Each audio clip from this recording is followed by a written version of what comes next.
Good afternoon, everybody, and welcome to Prescott, whether you're here in person, and if you are, thanks for coming, and if you're watching us online somewhere in the world, welcome again. We have a slightly delayed start because we had a rather crunched car at the end of our morning runs, which took a certain amount of, in fact, it took a lot of shoveling onto a trailer and freeing the road. So we are a bit delayed. But what's happening is that it's the Saturday of a very important British Hill Climb Championship weekend. It's our penultimate 2 rounds taking place tomorrow. And it's very close at the top between Wallace Minges, Alex Summers, with Scott Moran not far behind. So when those cars come out this afternoon, I'll explain a bit more about the current standings in the British Hill Climb Championship. What's happening in a few minutes is that our competitors in what's called the New Barn B Licence Championship are getting their first competitive run. They get 2 runs this afternoon.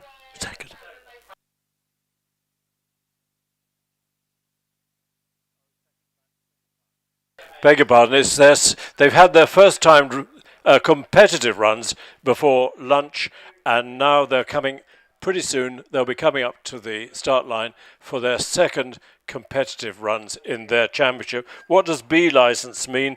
Well, if you start hill climbing, you start with what's known as a club licence, and there are certain meetings that you can't enter until you've done 6 meetings, competed in 6 meetings, got 6 clerk of the course signatures. Then you can upgrade to a national license, which enables you to enter pretty much any event that you can get into.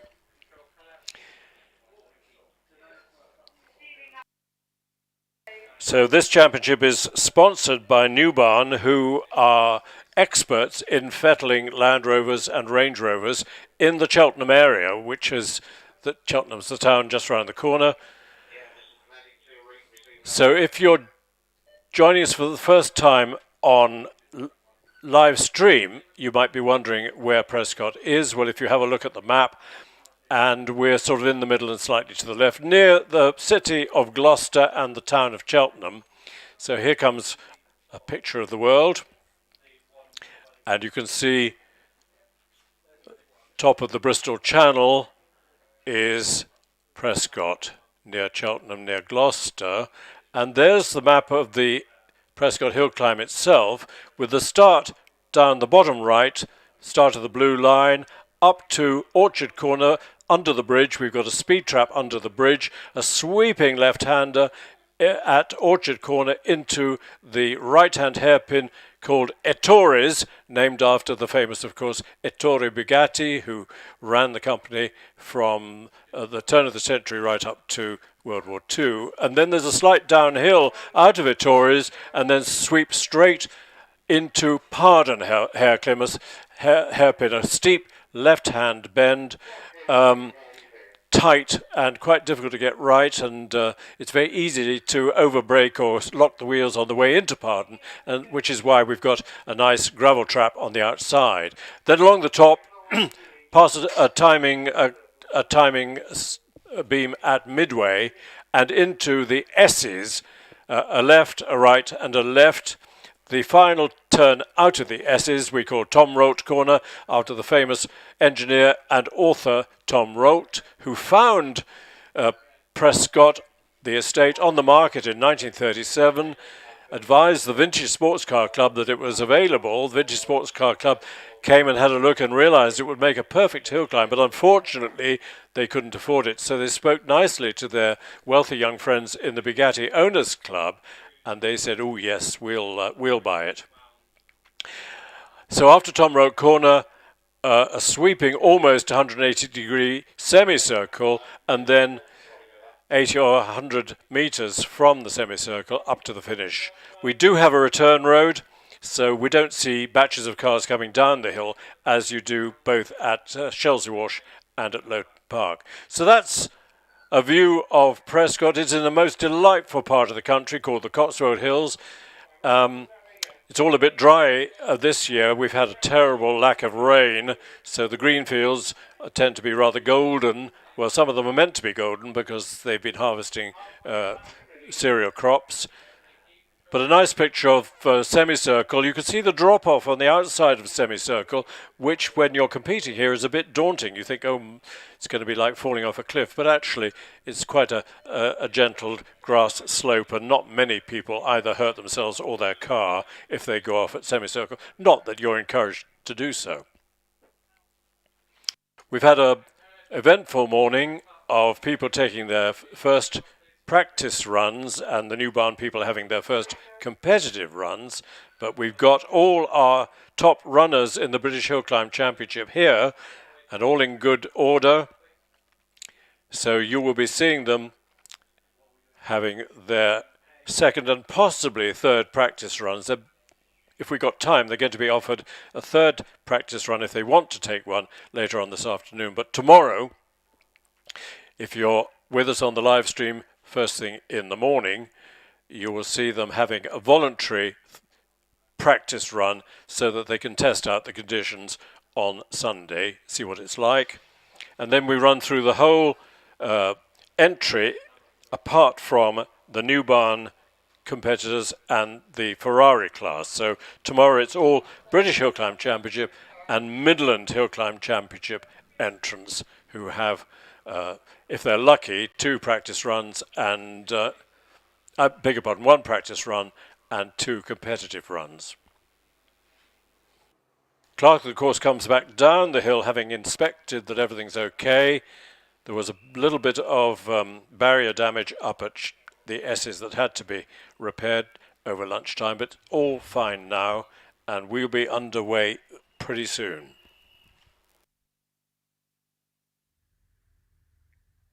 The New Barn is not open to single-seater racing cars, so it's road cars both in saloon form and in sports form, and they are all handicapped according to the best time that that car driver combination has done previously. So essentially to score points in this round, you need to beat your best ever time, or at least get closest on handicap to it. Weather forecast is fairly optimistic for today. Threat possibly of a rain shower or two later this afternoon, but I don't think so. Tomorrow's a little bit more doubtful.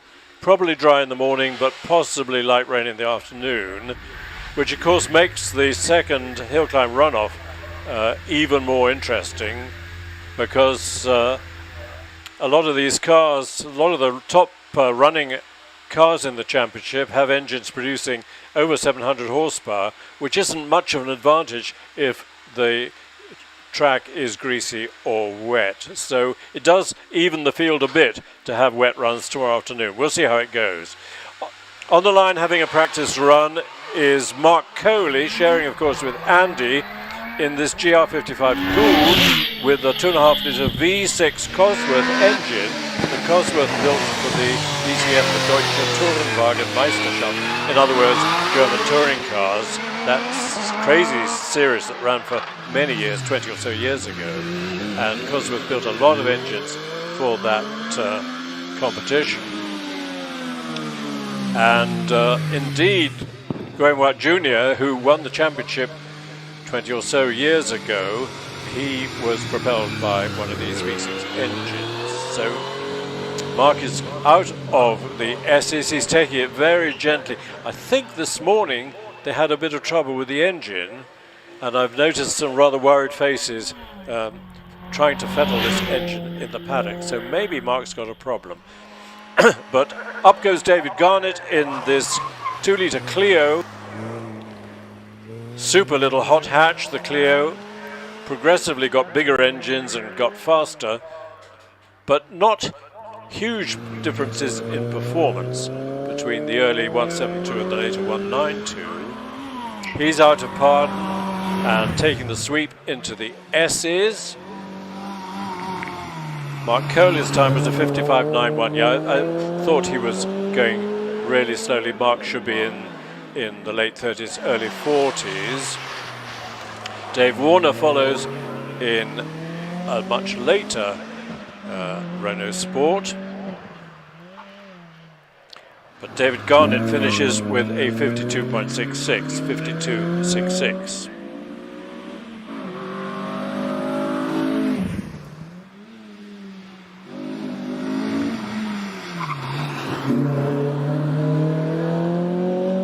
Dave Warner, number 21.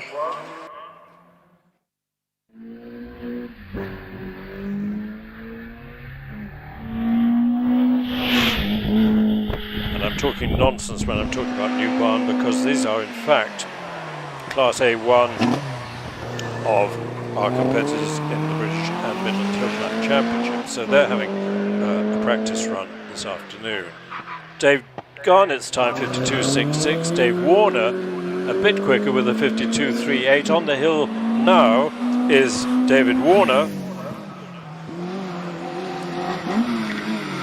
who records a 52.38. David Wilson, number 22, in the Peugeot 205. Here he is, famous hot hatch, particularly in 1900cc form.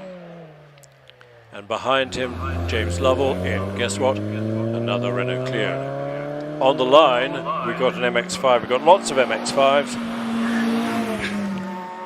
But this is Robin Holden in what's described as a Mazda Roadster, but you can see that it's an MX-5. James Lovell in the Clio, into the 50s, an early 50, 53.93 for James Lovell. The Mazda well on its way into and through Pardon. And off the line, Simon Durling in this lovely Alpine A110 Berlinette, famous rally car from the late 60s. Lightweight car, but tough as old boots, and had a great success in European rallying in the hands of people like Jean Ragnotti. Simon's had this for a couple of years, competed last weekend in the Ollonvilla hill climb in Switzerland, which he really enjoyed. Such a pretty car. Robin Holden, 52.69. We're watching Simon into through the S's. He's competed in hill climbing for a long, long time in single-seaters, sports racing cars, and now in this glorious Alpine. Lots of drama going on in Alpine Formula One, as I'm sure you know. Here's Isabella Lawrence in a Clio, 2-litre Clio.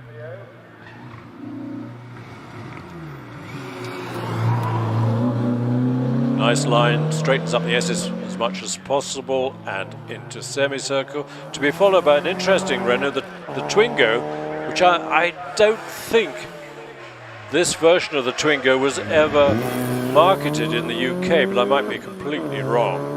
But a 1600 engine, tiny little Twingo. Twingo is still available now, but it's a slightly modified version of the Smart car, isn't it? Renault and Mercedes and Smart got together to produce a rear-engined Twingo. I'm not even sure that it's still on the market, but this is the previous version. And Tom Margherossi has been hill climbing for some time, knows his way at Prescott to record a 58.81. He's followed by the first of our Elises. Here it is, Mark II Elise with the hard top up. Not easy to get in and out of. It's a bit like posting yourself through a letterbox. But they're such fun, lightweight, quick enough. And Jonathan's time, 49.80. He'll be pleased to be under the 50-second mark. Followed by James Hudson in a VW Golf.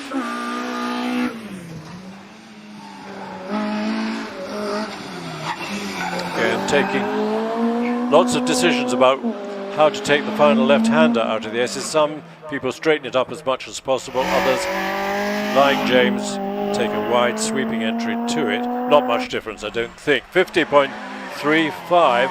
Guess what? A Renault Clio. But it's a great way of starting hill climbing in a hot hatch. Then you progress, if you want to, up the classes, if you like, a lot of our champions have started life either in a hot hatch or in something like a Caterham 7.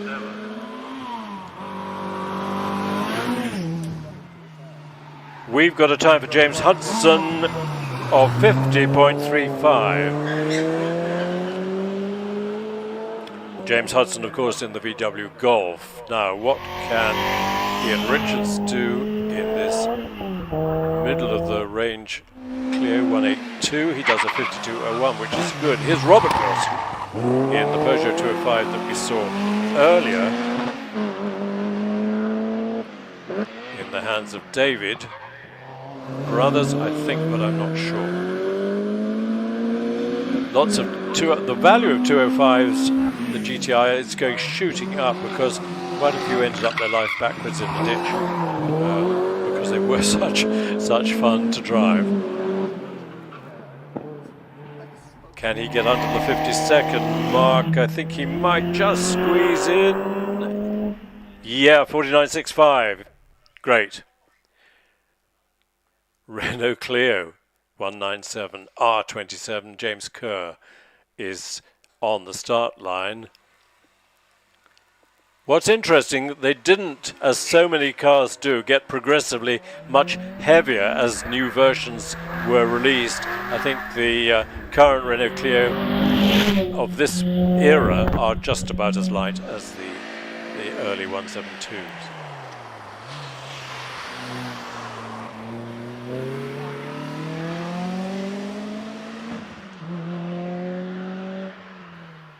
James, of course, is sharing this car with Dave Warner. And the first of our Porsches on its way, the Cayman GT4 with masses of power. This is number 40, Philip James, 3.8 litre flat six, of course, in the middle of the car. The Cayman has the advantage of mid-engine rather than the 911 with its flat six sticking right out of the back. So the Cayman and the Boxster indeed handle extremely well. We've got a time for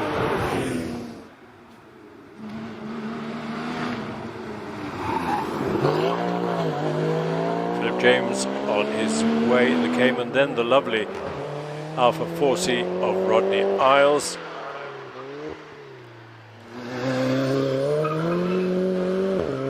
Such a beautiful car, not a market success unfortunately, the Alpha 4C. Philip James time, number 40, 49.38, 49.38.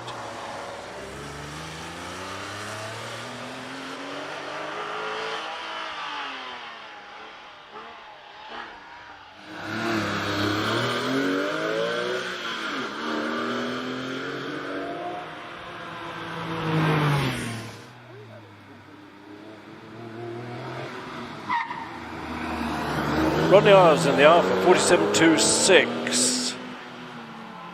Where are we now? Simon Tarling in the GT3, nearly finishing, and John Maycock, who leads the Midland Hillclimb Championship in this very rapid MX-5, storming into the S's. We've got a time for Simon Tarling of 51.55. John Maycock indecently quick in this MX-5, battling with the Porsches and others, and records a time of 47.1. He's followed by this lovely 2.7 RS replica Porsche 911. Shades of the fabulous 2.7 Carrera with its little ducktail at the back. This one has, Ross McDonald's has a bigger engine. I think it's a 3.3 engine. He's followed by this really interesting Vauxhall VX 220 Turbo. David Meek nearly overcooked it at Pardon, recovered just in time. Ross McDonald's time 50.71. Of course, the 220 Turbo built by Lotus up in Norfolk, using the same basis as the Elise, but with a Vauxhall engine rather than the Rover K series. And when turbocharged, they're very quick. 51.98 for David, followed by Grant Cratchley in another Cayman. This one much more standard than Philip James's.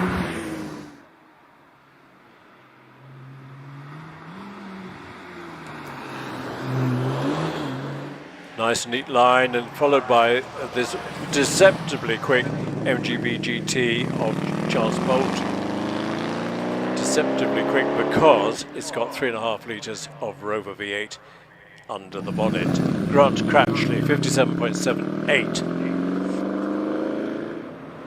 On the line, Stephen Moore's really rapid Mitsubishi Evo 6. But at the moment we'll focus on this very pretty MGB GT. We're celebrating 50 years of the MGB this year, and there's going to be a huge parade of MGBs at the Goodwood Revival in a couple of weeks' time. Evo 6 Mitsubishi, masses of power, turbocharged, four-wheel drive, can be modified to produce about 700 horsepower. I'm not sure how many horses Stephen's got. Charles Bolton's time in the MGB, 55.93.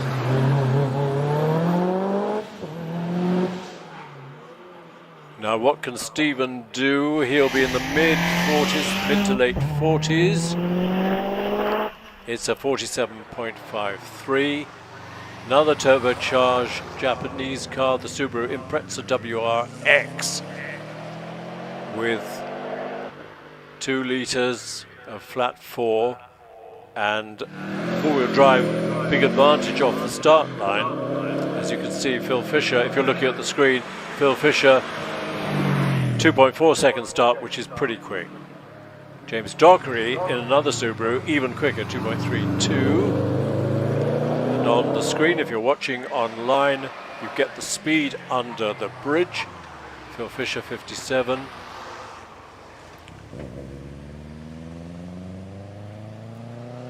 And on the start line, you will shortly see Robert Lancaster Gay, who's brought the shopping car rather than his Porsche GT3. But the shopping car is a Golf R, which he says is just staggeringly good. James Dockery not going very quickly, whereas Robert is going extremely quickly in the Golf R. We've got some times. Stephen Moore, number 60, time 47.53. That's a good time. And Phil Fisher, number 61, his time 56.85. Where are we? We're with James Dockery in the S's, being closely followed by Robert Lancaster Gay, but I don't think he'll have to slow down.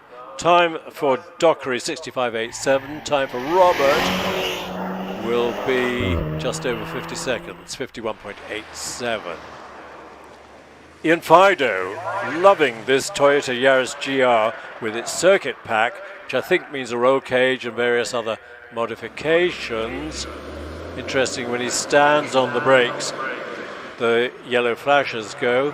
There's about a 1 year or more waiting list for this car, so if you were lucky enough to buy one when they first came out, people will offer you almost twice the list value because they can't wait or don't want to wait. Robert did a 51.87, we saw that. Here's an interesting car, Mark Lawrence's AMS Motaya, which is a monocoque body chassis, rather like the early Lotus Elite, but all the underpinnings, engine, transmission, suspension, is Subaru Impreza. Rapid car, because of course it's considerably lighter than the Impreza Saloon. We've got a time for Ian Fido in the Toyota of 53.18, and we've got Dylan Flesher heading up towards Pardon in, in the Caterham 7. Somewhere up the hill is Ray Law. Here he is into and through S's, so cars are coming thick and fast, and that's just the drivers. So Ray is heading towards the finish. Will he be under the 50-second mark? Yeah, he is, 48.75. Dylan Flesher we saw briefly in the 1 litre Caterham 7. Here he is in the S's. Time for Mark Lawrence, 51.08. Mark Lawrence, of course, in the AMS Motaya. Here's Dylan. This will be a quick run. Crumbs, 47.39.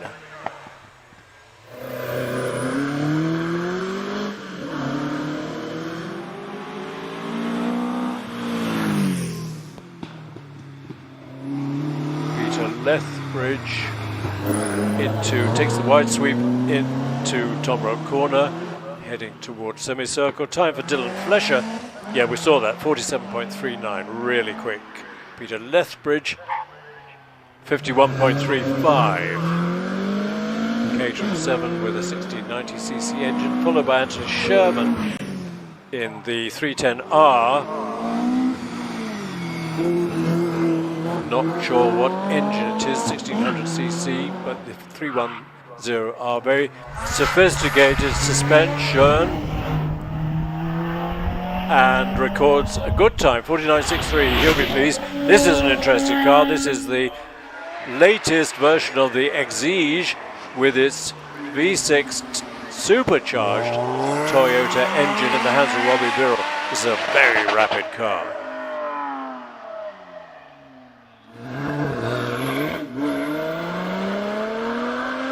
Told you the time for Anthony Sherman of 49.63.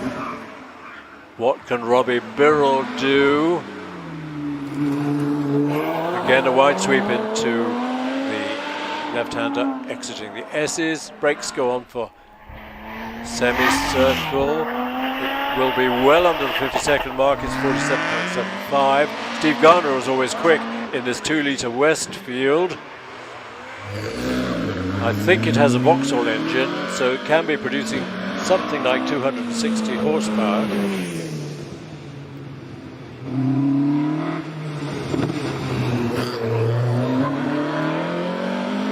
Sad news that Westfield, I think, is in receivership. Let's hope someone comes along and scoops it up and rescues it pretty quick. Tony Adams rounds pardon in his Caterham. Quite difficult to tell the difference between a Caterham and Westfield. But Steve Garner is quick with a 46.72. What can Tony Adams do to threaten that? And they're followed by Tim Higgins in a nice orange Westfield, again with a 2 litre Vauxhall engine. Tony Adams, 50.61. 50.61.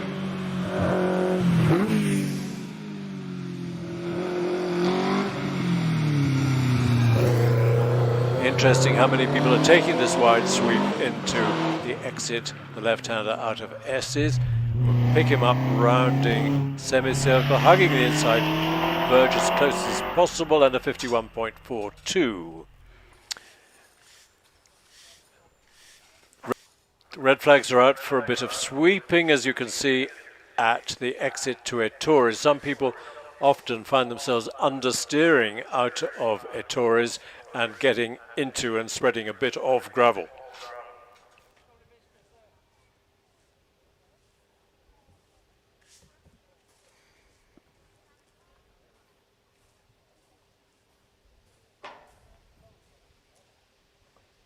We're coming, that was Class B for road-going specialist production cars.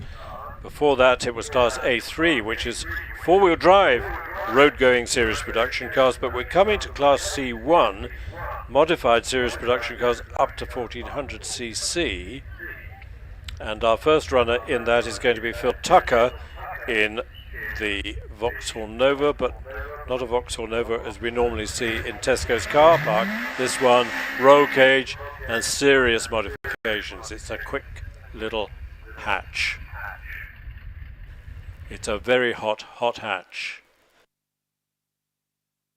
It's good to see how Vauxhall are thriving now that they're members of the Stellantis group and producing some very attractive and very desirable cars. Let's see how Phil Tucker goes in his Vauxhall Nova from the times when Vauxhall belonged to General Motors. Let's see what his speed is under the bridge. 68 is pretty good. And lifts an inside rear wheel round to Orchard. And again, these rear wheels don't want to stay on the ground. Takes a nice line through it, Torres, chucks it into Pod. Really well done through Pod. That's a rapid Pardon Traverse, and wow, quick into the S's.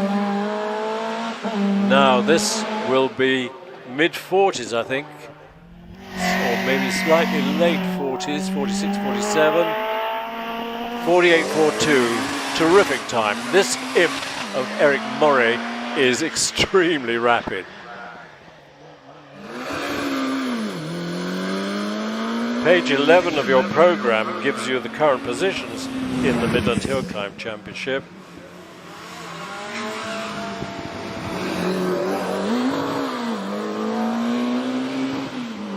So you can see that John Maycock is leading it, but then along comes Jonathan Varley in the single seat, very rapid GWR Predator. The imp is over the line to record a very quick 48.51. Here's Ian Sargent in this interesting Opel Tigra, same as the Vauxhall Tigra, but this one much modified, as you can tell by the tiny rear window.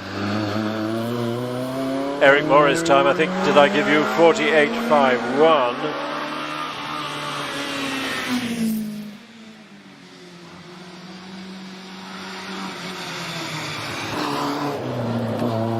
And on his way, Andrew Russell in the venerable and beautiful Ginetta G15.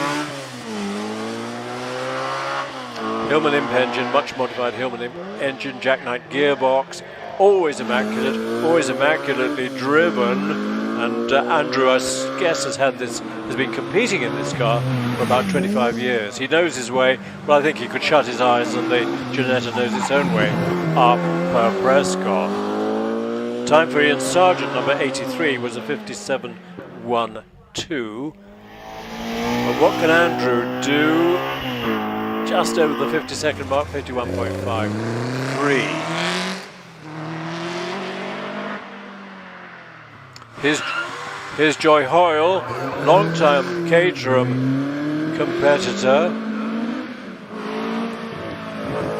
sharing with Raymond Law, we saw earlier in this lovely Caterham 7 with its just overboard Vauxhall engine, just over 2 litres. And Joy records a time of 51.15, good time. Jonathan Fisher in a 1 litre Caterham 7, it could be a higher booster, it could be.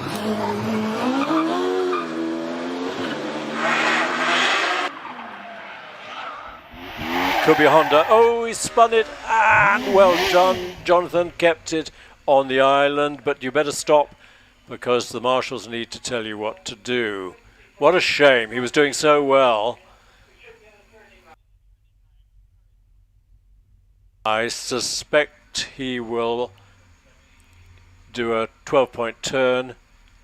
Don't ground it, Jonathan, on the outside. Quick replay, no harm done, so we can have a quick replay. Rushes into semicircle and just backs it off the road a little bit. No problems, he will finish, but it's a spoiled run, unfortunately.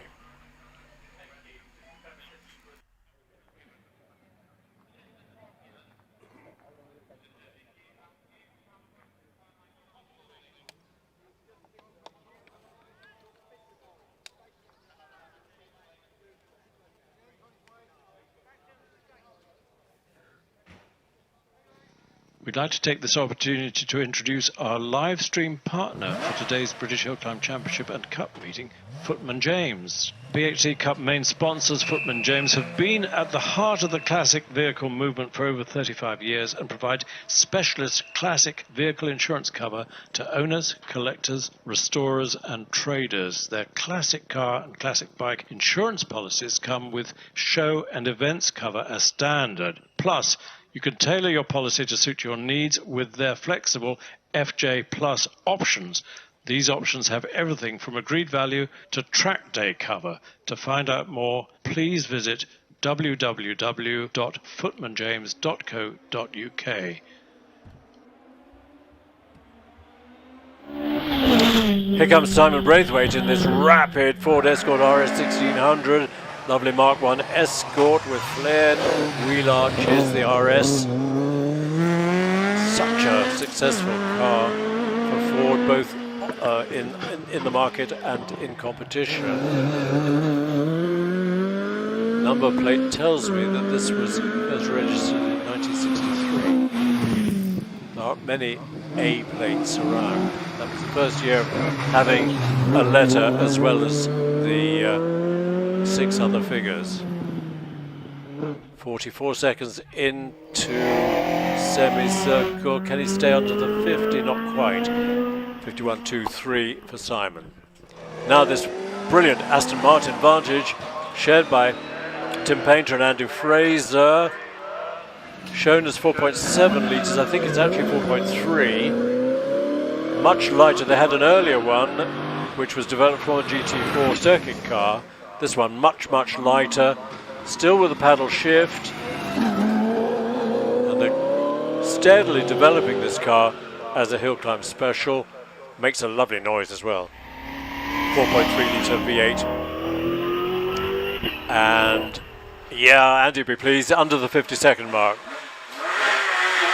Off the line, Peter Turnbull in this fearsome 997 Cup Porsche with its 3.6 litre flat 6.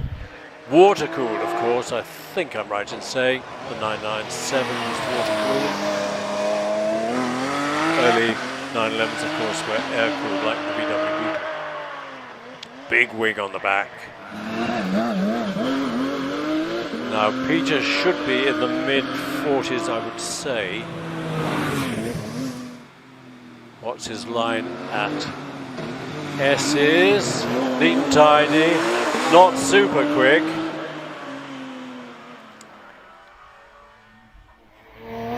Middle of the road round the semicircle. Yeah, 48.39.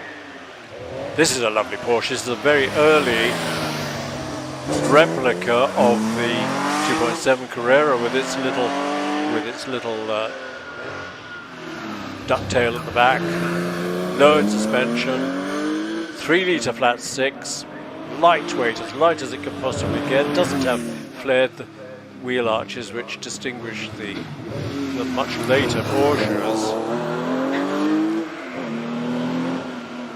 This is L Reg. That's early 70s, and Richard 49.75. Here's the AMS Motaya again, this time in the hands of John Pick. As I said before, all Subaru underpinnings under a glass fibre and very tough monocoque chassis body. Was sold as a kit. I think you then had to go and find your Subaru Impreza on a scrapyard somewhere. And I'm not sure how many of these AMS built, not a great many. And John's time is a 49.65. Richard Price is always quick in this Hayabusa powered Caterham 7. Always a good battle between Richard and Ash Mason, who follows him up. Now, is this going to be in the low 40s? Ash Mason is the record holder in this class with a time of 41.18, 43.12 for Richard. Is it a day for record breaking? Well, it could be, because it's fairly heavy atmosphere, nice dry track. Can Ash get near his 41.18? Might do. Not quite. 200s outside his record. 41.2. Andrew Griffiths, similar car with a Hayabusa 1600. Can he threaten the record? These are cars in Class D, modified specialist production cars, modified being the operative word.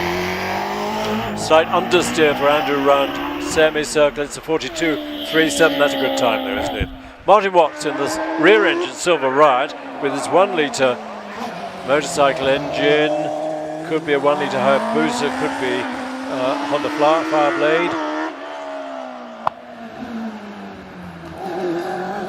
But Silver produced all sorts of kits for people who wanted to build their own sports or racing car.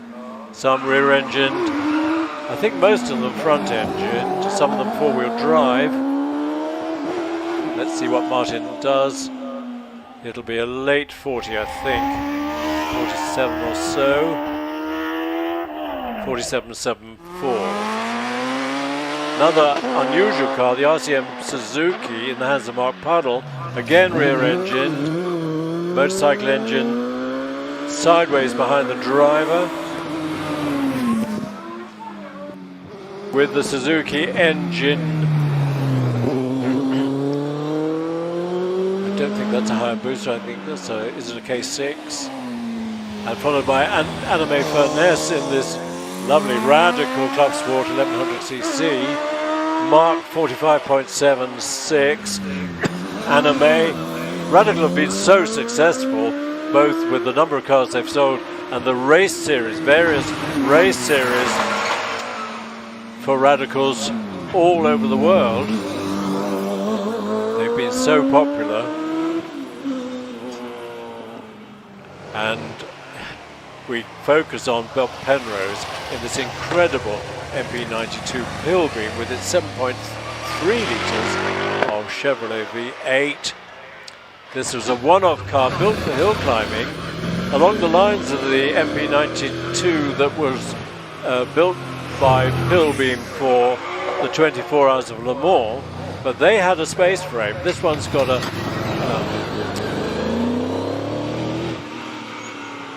carbon fibre monocoque, so it's much safer and masses of power. And Bob and Robert Penrose really enjoying this to record a 48.71. Graham Lukes, by contrast, has an X Sports 2000 Lola, but fitted with a 3.2 litre flat 6 Porsche engine. And Graham has competed in this car in this form for, I guess, the last 10 years, maybe more. Is he quicker than the Pilbeam? Yes, he is, 45.27. We get another glimpse of the Aston Martin, 70 miles an hour through the bridge speed trap, this time in the hands of Tim Painter.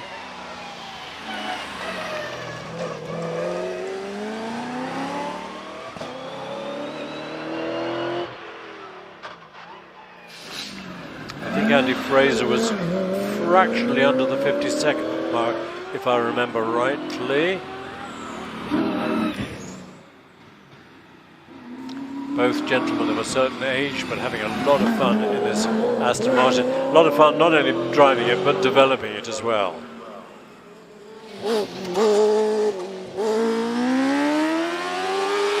And Tim's time, very similar to Andy's 49.65. We move on to single-seaters.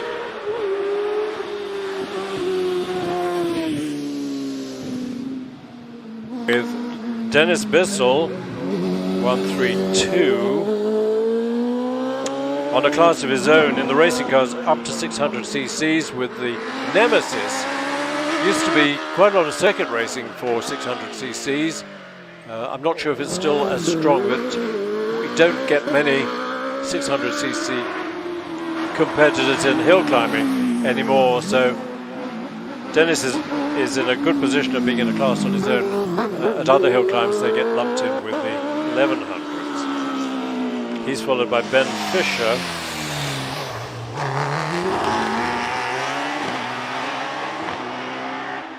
In the OMS Hornet, but then we go back to Tom Price sharing 105, this is 905. Caterham 7, the Hayabusa on the limit through the S's, neatly done. And nicely run semicircle and a really quick time, 42.48, only a second or so outside Ash Mason's record.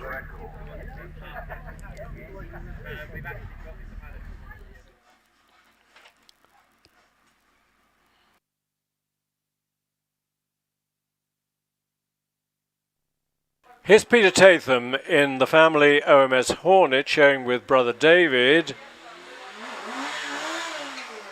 Both of them extremely rapid. OMS, produced by Steve Owen up in Yorkshire, has produced a lot of racing cars for hill climbing and circuits, well over, I think, a couple of hundred or so. The Hornet is the little one, as you can see,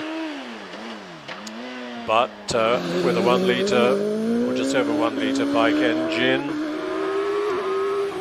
Peter could be in the very low 40s. He's building a new car for next year. Yeah, it's a 42.68.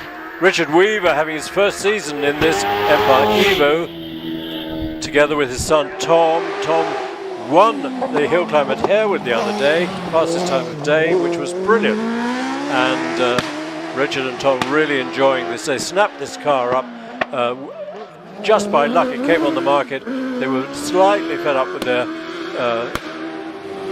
previous single-seater, but they loved this one. Had a slight whoopsie as he laid on the power outside from Pardon, but gathered it all together.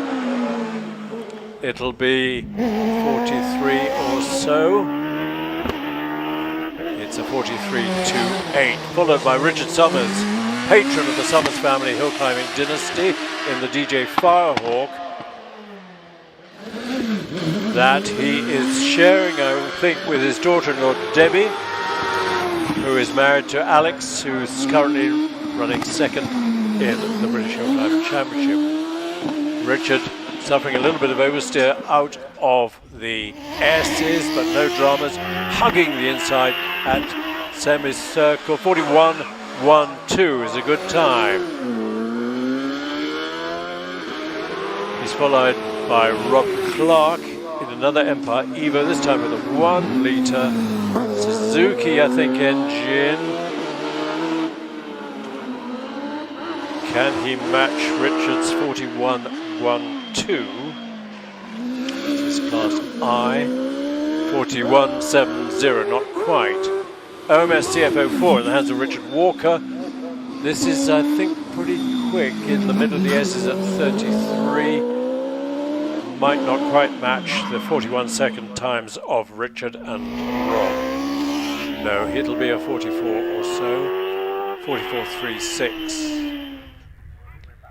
Carbon fiber tubbed OMS. Now, there's a really interesting car emerging from the paddock. Wait till you see this.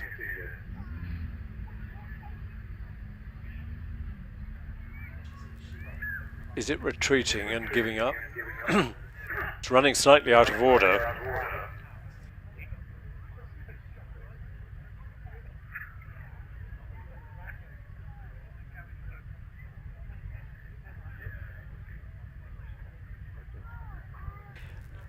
And to give away the secrets is number 127, Alan McDonald's outrageous, called a Morris Mini Evo.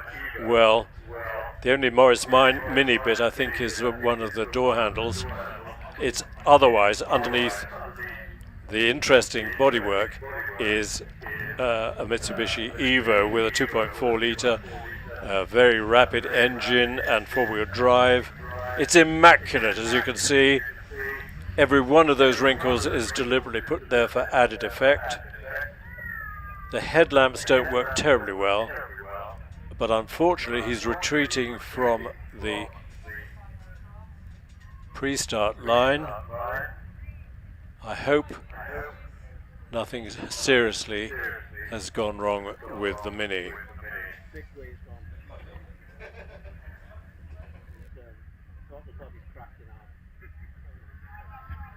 It should next be Martin Turner in the Evo 2, the Empire Evo 2.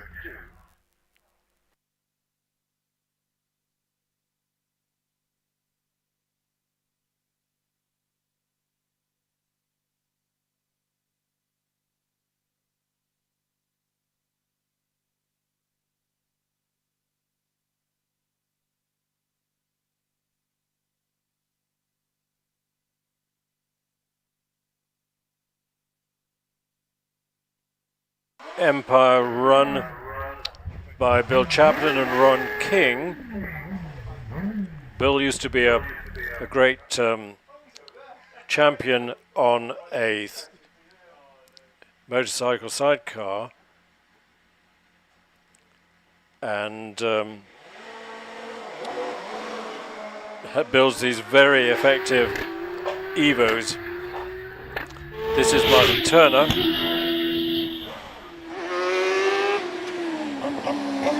And Martin 85 under bridge, 2.39 off the line is quick.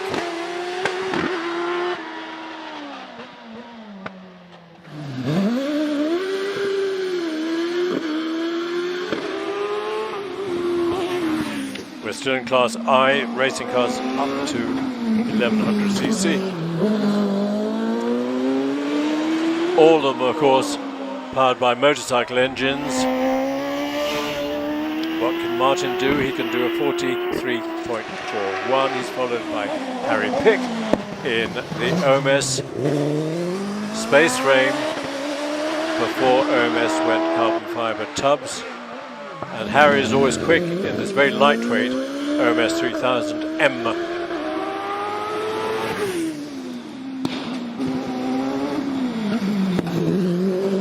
Rushes into and through and out of the S's. Can he get into the low 40s? Well, it will be very low 40. It's a 40.73. Super time. 90 miles an hour under the bridge.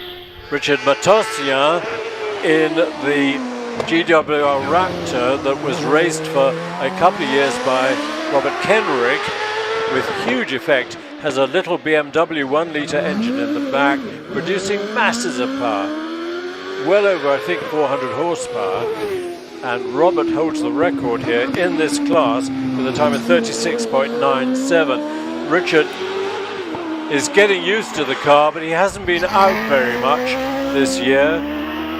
And so, despite that, it's a good time. 40.05 is an excellent time.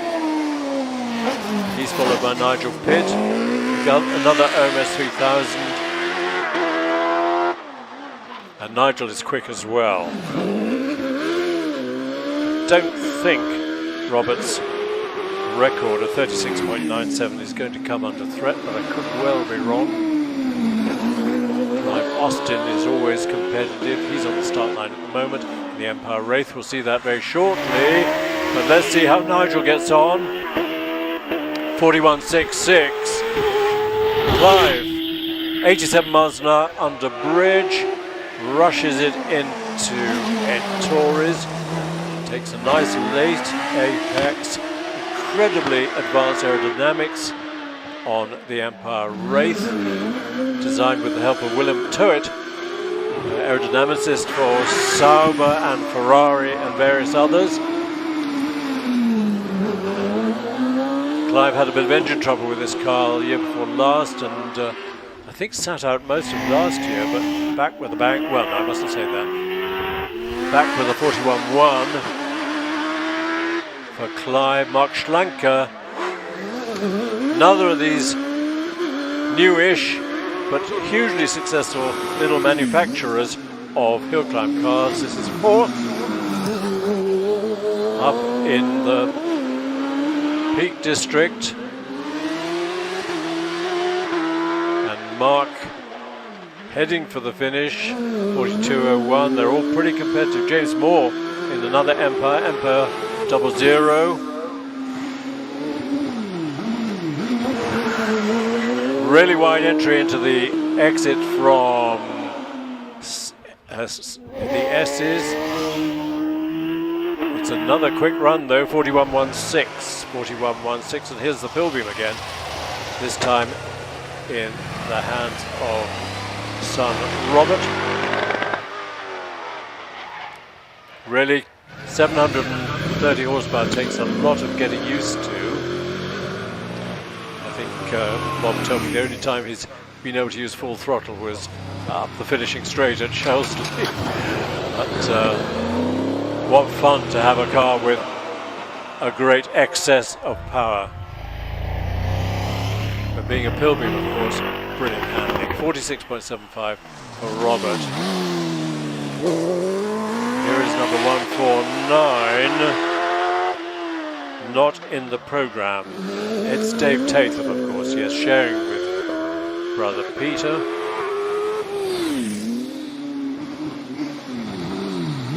And Peter's time I've lost, but I think it was in the low 40s, 40 point something. 39.67 for David. Caroline Ryder brings us into the Formula Ford class in the 1986 Van Diemen Classic Formula Ford, narrow body, wide track, no wings, no slicks, and it was a huge success. Formula Ford, breeding ground for a lot of extremely good drivers, including some F1 drivers.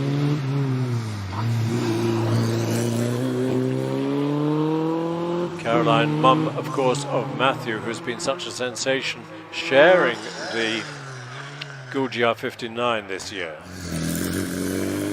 Caroline is followed by Steve Morgan in a very similar but 3 years younger Van Diemen. Caroline's time, she'll be pleased, 49.98. Steve heads towards the semicircle. Here's Les Buck in the renowned Pringet Mistral. Mr. Pringle and Mr. Garnett built. Some doubt about how many of these they built. Some say 14, some say 17. And for a long time Les thought his was the last one remaining. But then I think he found that there was one in the Channel Islands and one in Germany. A lot of them went to driving schools and probably had a fairly short lifetime there. We saw Richard Summers, his Debbie, and Debbie is always extremely quick and neat and tidy. Perfect line through Ed Torres, took the late apex. This, of course, in the 1100cc DJ Firehawk. Got a time for Les Buck, 50.77. Let's see, what did Richard do? I've forgotten his time. Was it a 39? I can't remember. But Debbie, 40.01. We saw Richard Weaver just now. And here is son Tom. Really got a grip of this Evo to the extent outright winner at Harewood last weekend or the weekend before. Deservedly so. He's becoming another of our young hot shoes like Matthew, Alex, and it's great to see a new generation of HillClimb stars developing. 41.36 is a great time. Tom's followed by Liam Cooper, sharing with Olivia in the Force TA.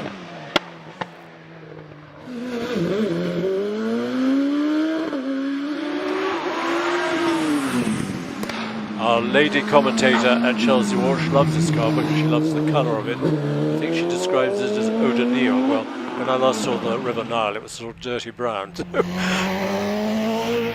just called it light blue. But Liam's time, 41.46. Stuart Sugden in the GWL Raptor with the Hayabusa. Built, of course, up in Ballochry, up in Scotland, by ex-Hillclimb champion Graham White Jr. The ultimate, really, in lightweight, tiny little Hillclimb cars, and so effective, as first demonstrated by Robert Kenrick. Stuart, 38.77. 38.77. That's not half bad. What can Andrew Greenan do? Greenan brothers are always incredibly quick. Watch Andy through the S's, perfect line. Every inch of the road on the way out. Wide entry into semicircle. This will be a quick run. It's a 13.953. Lovely battle between Andy and Adam, the Greenan family. Now Steve Marr in another Raptor. I don't know how many of these Graham has built, but we've also got the unique Predator here, which you'll see in the next class.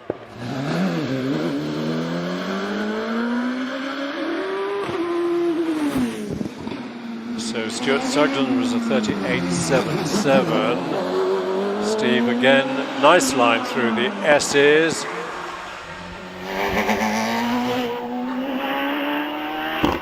$38.99, excellent. Kicking off Class J is Alan Warburton, sharing as always with his son David in this so sophisticated Gould GR59 1600 Hayabusa, sharp drive, so the engine fore and aft rather than sideways across the frame as so many of these motorcycle engine cars are, but a very complex, geometrically complex driveline to the rear axle, and Alan 40.69. He's followed by Darren Gumley. He's quick as well.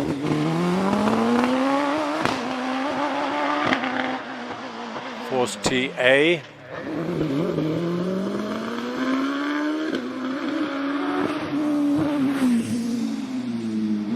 He's going to be followed by Gary Hill in an OMS 2000. We'll talk about that in a minute or two. But Darren, let's see his progress. Can he be under the 40-second mark? Yeah, 40.04 for Darren Gumley. Good time there. Gary Hill, who's been a circuit racer in this car in monoposto racing, but decided to have a go on the hills.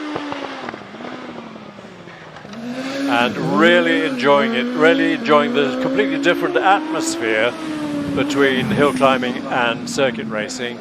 Much more relaxed, much more friendly, beautiful countryside. Who wouldn't enjoy it? What does Gary do? He does a 41.13. Here's the outrageous mini, well, sort of mini Evo of Alan McDonald. Glad he had to retreat from the start line because it wouldn't start or something went wrong, but as you'll see, it's in absolutely immaculate condition, mechanically anyway. And it's quick. I wouldn't say it's aerodynamically beautiful, but whee, rushes it into first part of the S's, gets away with it. Followed by Robert Capper in the Empire Wraith with its, we saw Clive Austin in similar car. 45.22 for Alan in the immaculate Mini. Watch the Empire Wraith get significant downforce, even as low as 40 miles an hour, because the wings and the front wings are so effective. And his time is a 40.74. Nick Saunders in the Rainick single-seater. Ashamed to say, I don't know much about it. Whether it's a unique single-seater.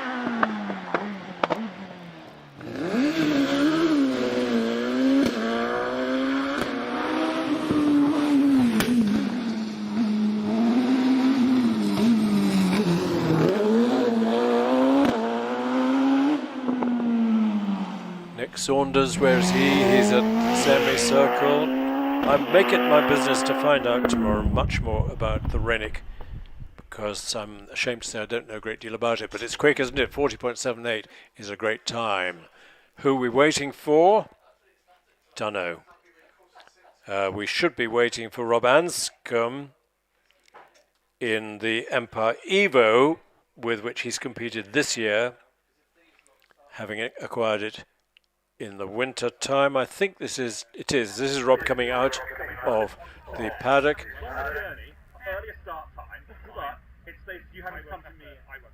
But I don't think the engine is running at the moment. And I think he's backing away, so it'll probably be Liam Cooper. No, we've seen Liam Cooper. It might be Stuart Sugden. No, it's another Formula Ford. It's 657 or 957. 957 is Alex Coles.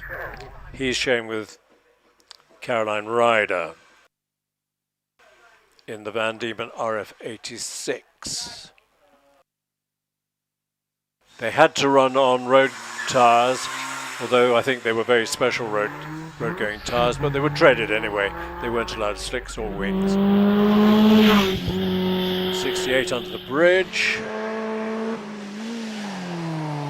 And he's followed by Tom Morgan, who is sharing with Steve Morgan in the RF89.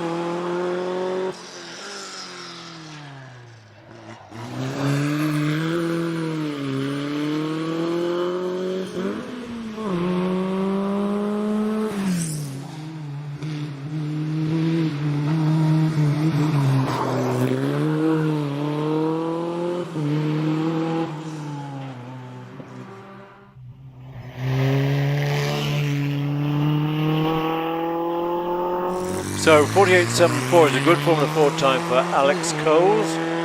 What can Tom Morgan do? And on the line we've got Olivia Cooper. We saw Liam just now in the Force TA.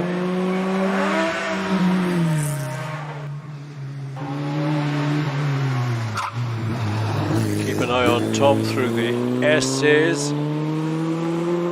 Olivia's dad, Richard, record holder, Chelsea Walsh for a long time in a Pilby MP58, I think.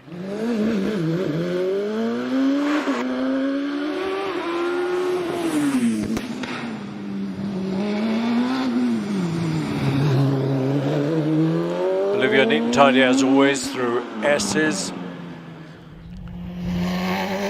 She's got Leslie Much following in the first of the Raptors built. And Olivia's time 40.5.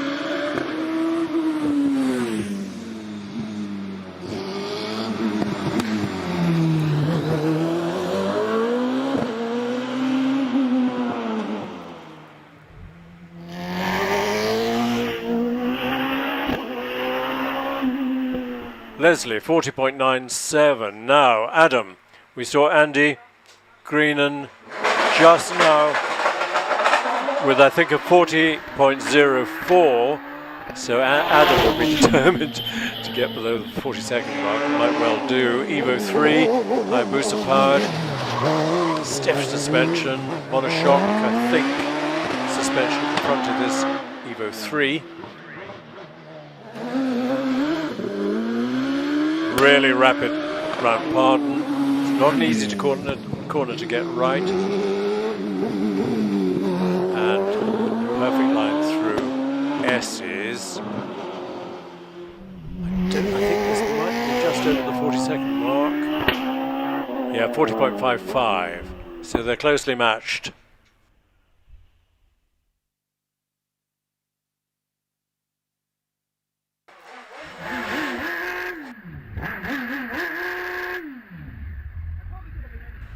And we've got Richard Spedding in this sensational GWR Raptor, which has had an engine change over the winter. It was on a supercharged 1300cc Hayabusa, but now he's gone to a 1600 unblown, much simpler to run, and although it's dropped a couple of hundred horsepower, it's not much slower, if at all slower than the supercharged one. 69 through the bridge track, exactly 2 seconds off the 64 feet. And what can Richard do? Oh, I have a feeling we've got a bit of liquid falling. So maybe it's getting slightly slimy. I hope not.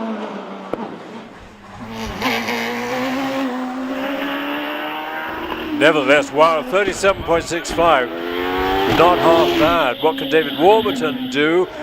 Yes, we got rain falling.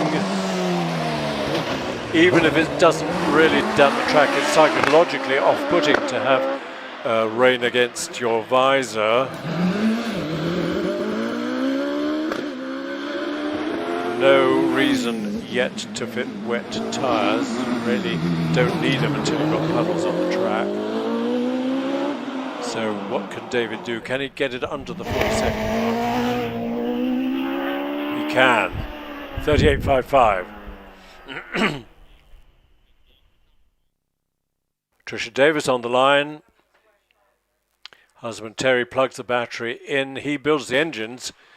These V8 engines, this one a 2 litre, based on 2 motorcycle engine cylinder heads and blocks on a common crankcase. They're beautifully engineered and very much in demand, but I have a feeling Terry's determined not to build any more. I think they take a huge amount of effort. But Tricia and Terry have enjoyed running this Reynard for quite a while.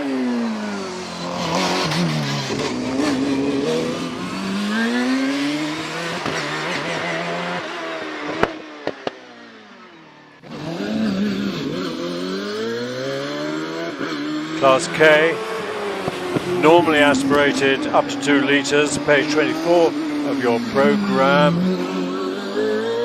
Used to be called the gentleman's class. It was the class I competed in when it started. It first was launched in 1988. And it was quite revolutionary and a sort of a rescue for ex-Formula 2 cars.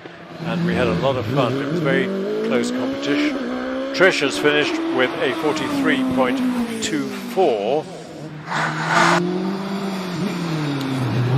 Ian Tucker in the OMS 28 that Steve Owen is still building, the 28, to record a 43.28. Mike Tregonning in not a motorcycle powered one. This is a Ford engine Pilbeam, one of the last single-seater Pilbeams that Mike Pilbeam made, with a 2 litre Duratec engine. And Mike travels all around the United Kingdom from his base down in Cornwall and has fun in this Pilbeam. Now Jonathan Varley in the unique GWR Predator, the car that Graham White Jr. built with an Arrows Formula 1 engine initially, which was nothing but trouble. It made a lovely noise, but always had violent arguments with the gearbox and was a nightmare to get off the line. Mike Tregonning's time 44.33. Jonathan 38.48. Iron Price is quick too. Force TA. Again in the 2 litre class and lying 10th last year in the British HillClimb Championship, which is why he proudly sports the number 10 on his car.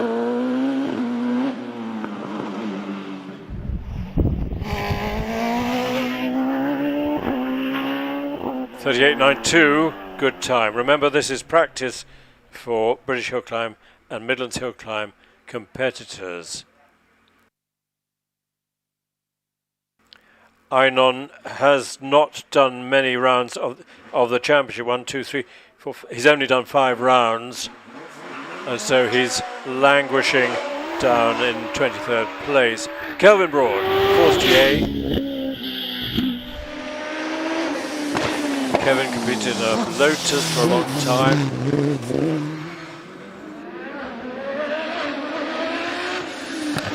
Swoops down Promontories and round Pardon.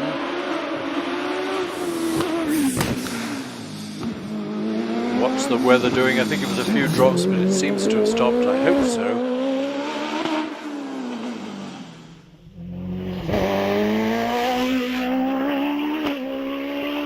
.01 for Kelvin. John Chalmers in an ex-Formula 3 roared with a unique engine. It's a Hayabusa, but on a special block, so allowing a straight drive shaft from the back of the engine straight through the gearbox at the back.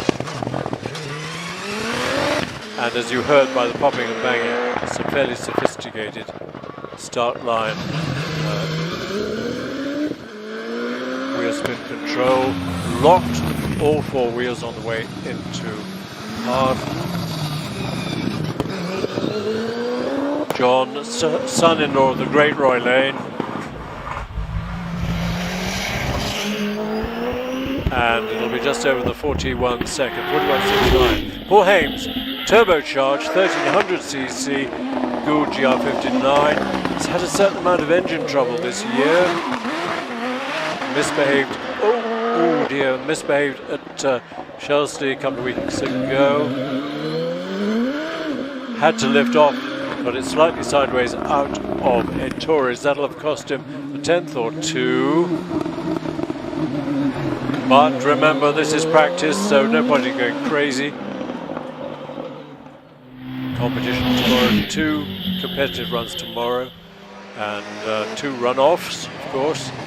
Now Lynn Owen, this is OMS, in the OMS 28 with the RPE engine, similar engine to the one that Trevor Willis has, although his is 3.2 litres, theirs is 2.7. We've got a time for Paul Hames, 41.97. Don't think he'll be very pleased with that. He should be firmly in the late 30s. John Chalmers though, 41.69. And what can Lynn do? Well, she can hustle it round, semicircle to begin with, and then over the line with a 45.79. On the line, a Coley. It's Andy Coley. And my screen has gone blank.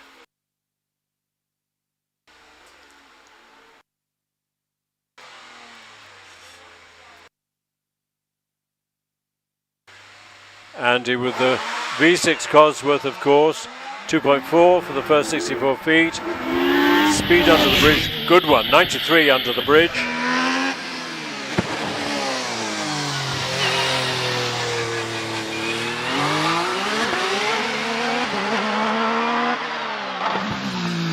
A highly qualified electronics engineer, just fixing in a trice. She fixes the screen. What a genius. Time for Lynn Owen, 45.79. Andy Coley is getting there. Oh, it's gone again. She sort of fixed it, but not for long. And Andy, 40.89. On his way, Bernard Campbell in the OMS 28 with the first of the TKD Terry Davies engines.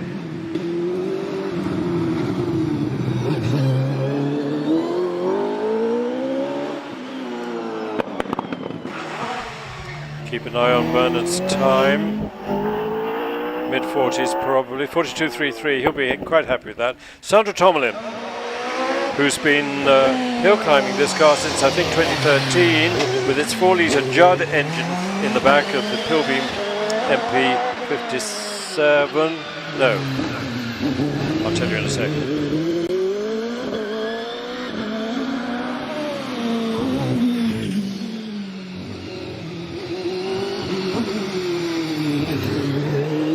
MP97, sorry. Screens come back. And Sandra's heading for the finish, 43.59. Tony Hunt in the Gould GR55, well DJ55, means it's been modified by DJ. With a Cosworth XD engine.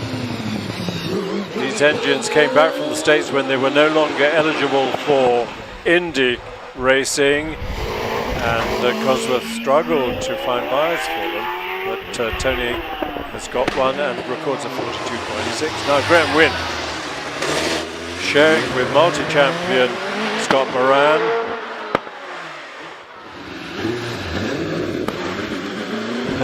Graham bemoaning the fact to me at lunchtime that he's not brave enough because, of course, he's got masses of power with this 4-litre Judd engine, but sensibly determined not to bend the car or himself prior to Scott having a go.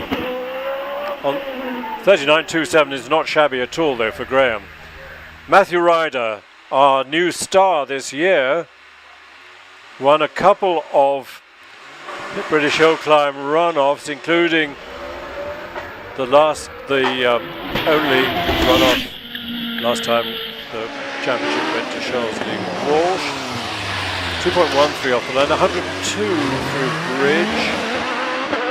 But Matthew told me it's practice, so they're on the oldest set of tyres they've got, so don't expect real fireworks today. There's no point. This is practice.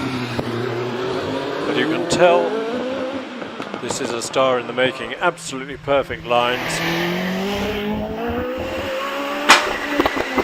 36.82 on old tyres, ain't half bad. Lindsay Summers in the DJ Fast of the car, which lies second in the championship in the hands of Alex Summers.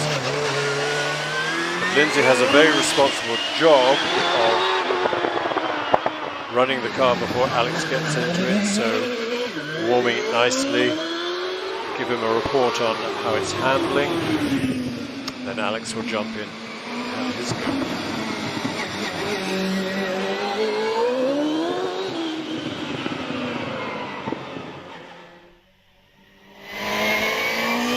She rounds semicircle and records a 43.58.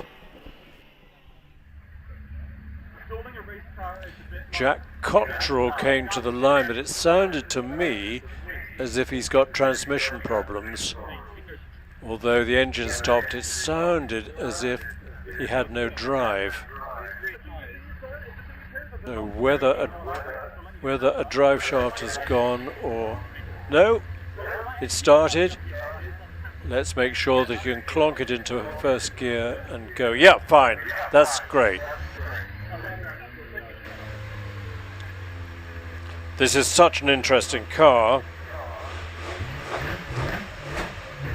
It's a Dallara Formula 3 tub, but behind the driver it's all DJ, with some brilliant work to squeeze in the little XD engine.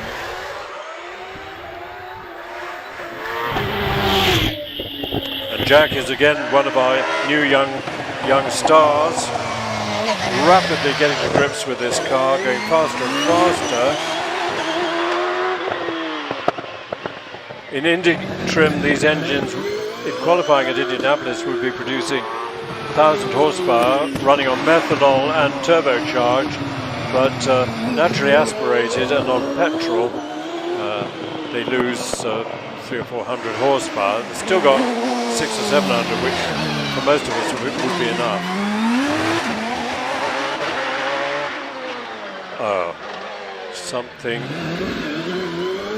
I think we might be getting a red flag because the clock is still running on Jack.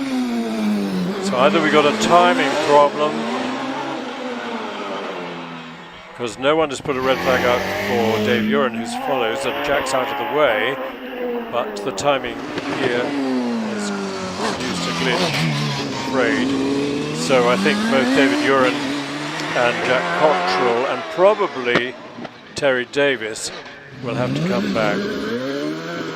No, the clock is running for... Oh no, the times have come back. Jack Cottrell 39 seconds exactly, David Uren 37.66, and Terry Davis is on his way into semicircle. That's a relief. Time's gone from my screen, but Terry 43.15. Steve Owen, Mr. OMS, 2.2 off the line, 88 through the bridge in the OMS.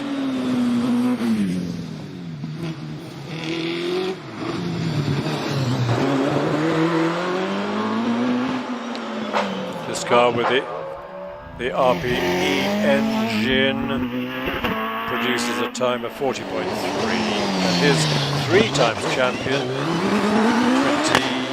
13, 16 and 17 I think, of Trevor Willis, in this car, the OMS 28, still with the 3.2 litre Partech engine, but as he told me this morning, over the years it's been pedalled and tweaked and modified, and gets quicker and quicker and quicker. So although he's at a power disadvantage on the very fast hills, the handling and his skill brings it back. 36.64 on the line, our champion from last year and our leader of the championship this year, Wallace Mingus, in the GR59 with its 3.3 litre NME engine.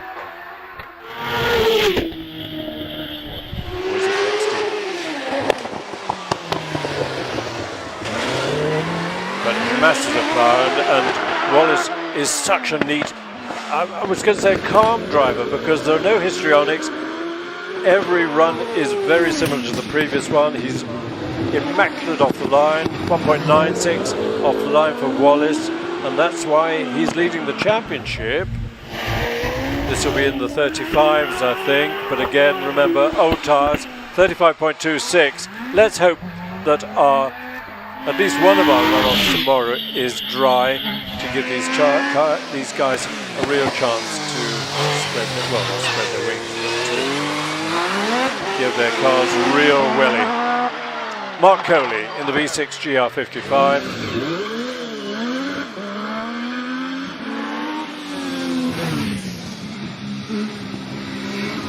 And Andy, do you remember, he was having engine troubles. He did a time in the 55, something went wrong. They've had a certain amount of trouble with this engine today, but it seems okay now to give Mark a 39.5, followed off the line by Simon Andrews in this OMS with a 2.8 litre V8 TKD engine, which is actually the first of the engines that Terry built.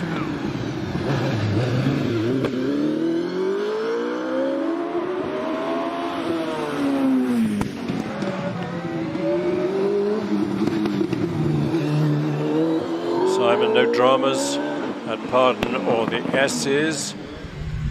Absolutely no dramas at Semicircle, and records a good time, 40.84. We saw Sandro Topolin in the PLV 97 just now. This is son Oliver.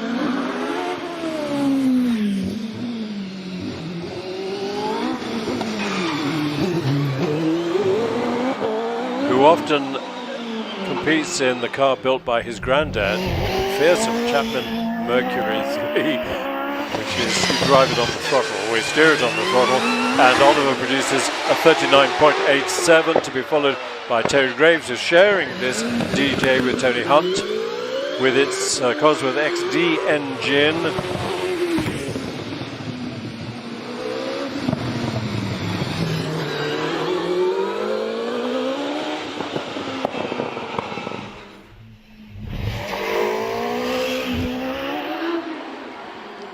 Terry, 40.46. Now, six-time champion Scott Moran sharing this car with Graham Wynne.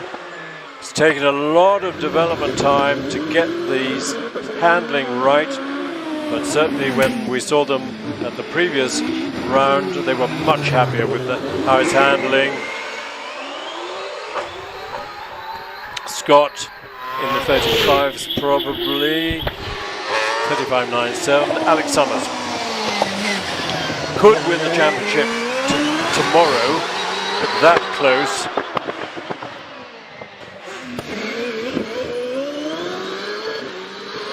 Amazing DJ Firestorm. Again, Cosworth XD.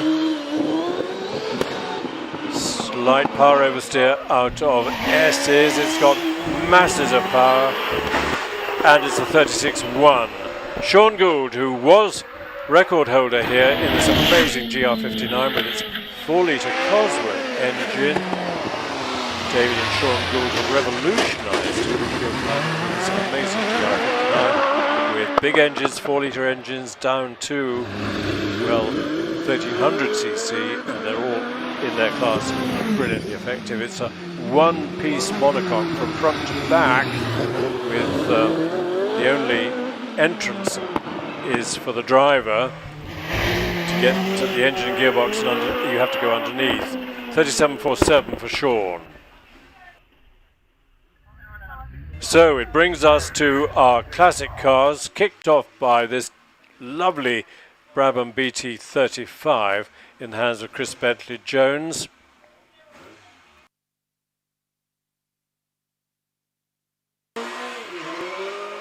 powered by a twin-cam engine, raced in Formula 2 in period, and like all these Brabhams from the 60s and 70s, absolutely beautiful bodywork. They just had a neatness about them. Jochen Rindt rushed to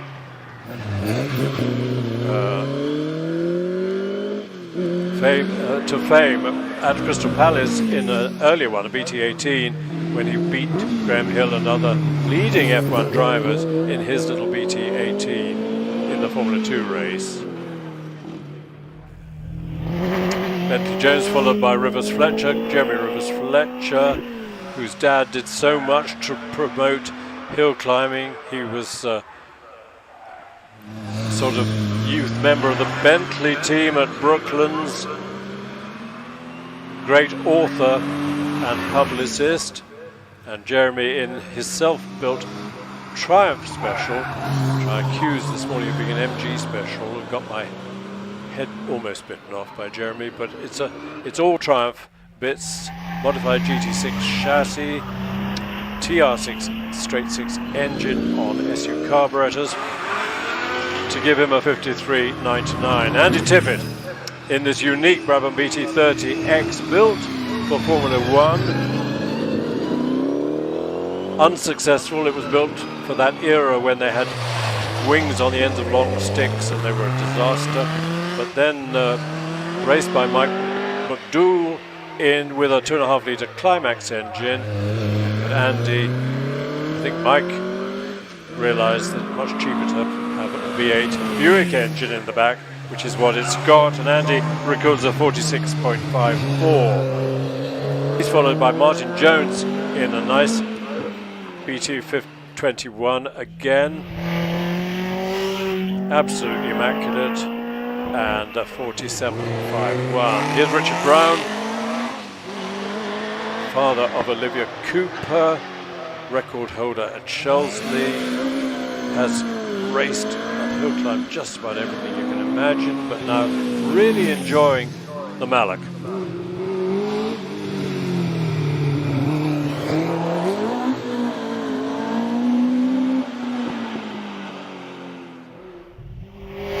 So Richard rounds semicircle and records a 46.92. We've got some excitement coming in the shape of an Avro Lancaster, and it's scheduled to be here at 15:28, which is in 8.5 minutes time, so we need to keep a lookout for the Lancaster. I don't think you'll miss it.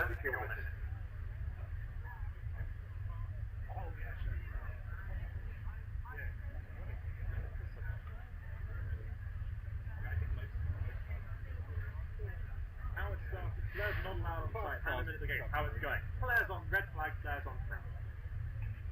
Dutch Frank's just as bad as Hamilton.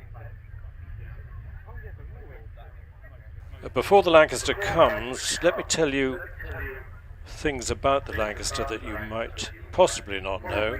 Designed by Roy Chadwick, and Roy sadly was killed in 1947 in an Avro Tudor, which was taking off on a test flight and crashed on takeoff, and afterwards they've discovered that the aileron cables had been reassembled wrong and were reversed, so when you steered left the thing went sharp right, and poor Roy was killed outright in that. But that was 1947, and he had already been producing sketches of his concept for the Avro Vulcan in sort of 1945-46. So incredible development from the Lancaster of 1942 through to the great Vulcan. And the first prototype that Avro produced was called the Avro Manchester, which was a twin-engine bomber, and it was hopeless, I'm afraid. But Roy saw the ease with which they could strengthen the fuselage, add another 2 engines, so 4 Merlin engines, modified the tail fins, and produced the famous Lancaster, of which 7,300 were built.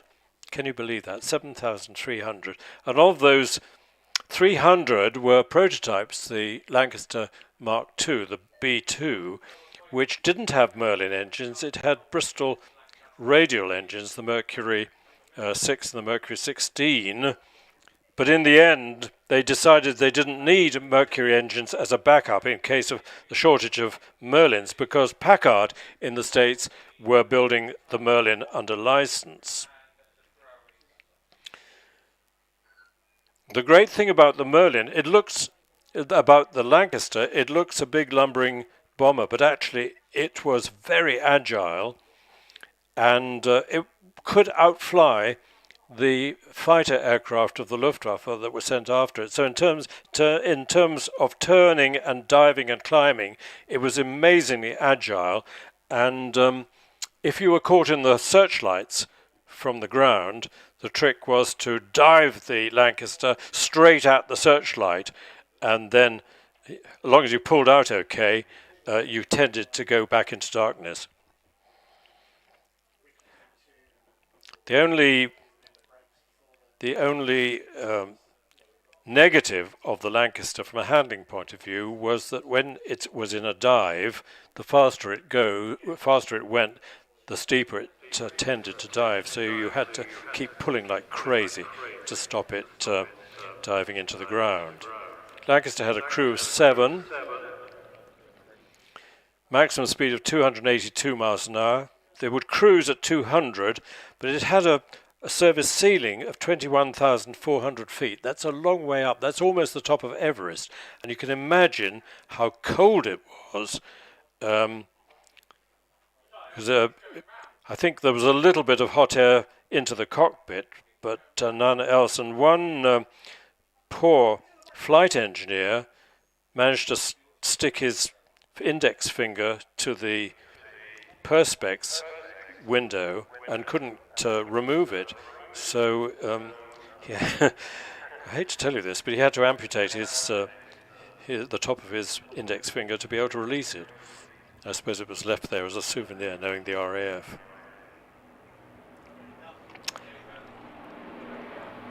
We can hear the Lancaster. Here it is. Wow, look at that, at about 450 feet. 4 Merlins. That unique sound. Beautiful. 12-cylinder, 27 litres. Are we going to get another lap, or is it just a single flyover? We shall see. He's turning. We're going to get another flyover. Remember that these aircraft were flown by 19, 20, 21-year-olds in World War II, and whatever our feelings about the morality of the bombing campaign, 55,000 of them were killed. Can you imagine that? Is he coming back, is the burning question? Yes, he is. Yeah, here he is. The Manchester had 3 fins at the back, and then Chadwick realised they didn't need 3, and it was much better with just the 2 fins.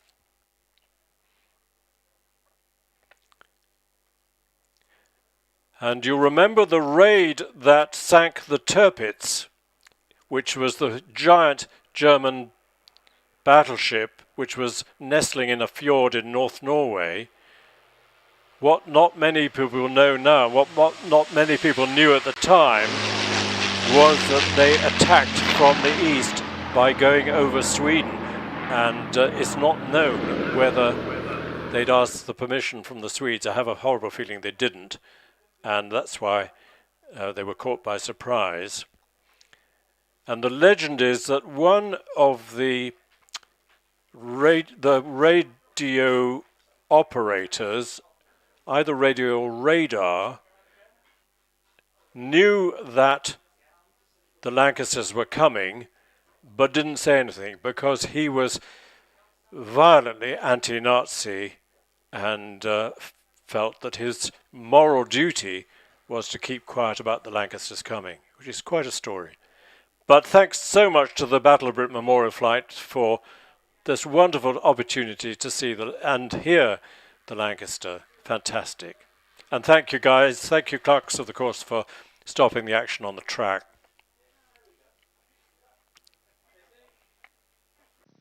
We'd like to take this opportunity to introduce our live stream partner for today's British Hill Climb Championship and Cup meeting, Footman James. BHC Cup main sponsors Footman James have been at the heart of the classic vehicle movement for over 35 years and provide specialist classic vehicle insurance cover to owners, collectors, restorers and traders. Their classic car and classic bike insurance policies come with show and events cover as standard. Plus, you can tailor your policy to suit your needs with their flexible FJ Plus options. These options have everything from agreed value to track day cover. To find out more, please visit www.footmanjames.co.uk.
So wasn't that great? Wonderful. Thanks to the BBMF, but we are back in action. And we are in action with the New Barn B License Championship competitors having their second competitive run. So it's serious stuff now.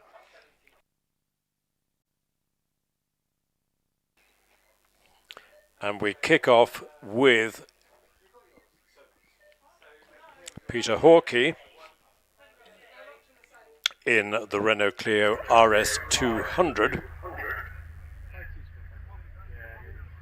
And I think the RS200 was a lightened, a slightly modified version of the Clio 192. Good number plate, look at that, Clio 10 FTD, I like that. That's brilliant.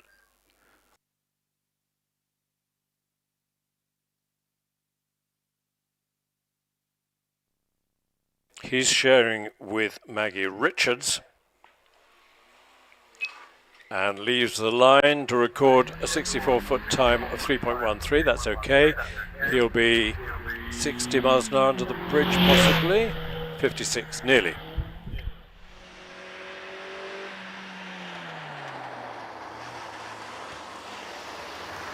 He's going to be followed by Sarah Davis in the ST2 Fiesta.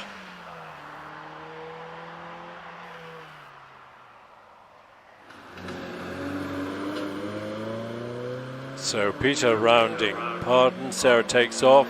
She's a bit quicker, 64 feet, and how quick is she under the bridge? 60, not bad at all.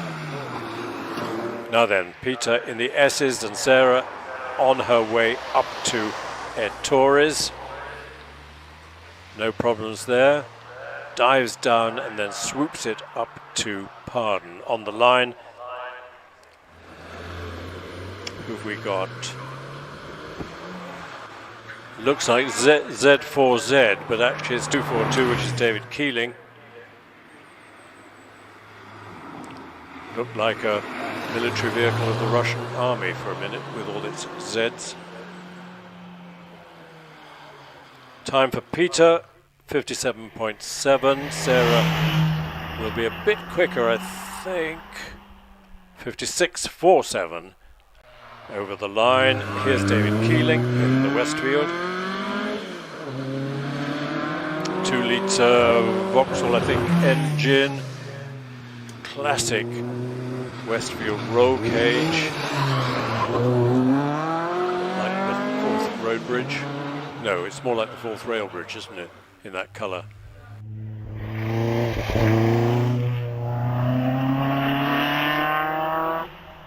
.54.76. Mini Cooper of the BMW version in the hands of Mike Tower. Now, is it a Cooper S? I think it must be. Centre exhaust, and has it got an air inlet in the bonnet? Yes, I think so. It's a Cooper S. And George Tower in another Ford Fiesta ST leaves the start line.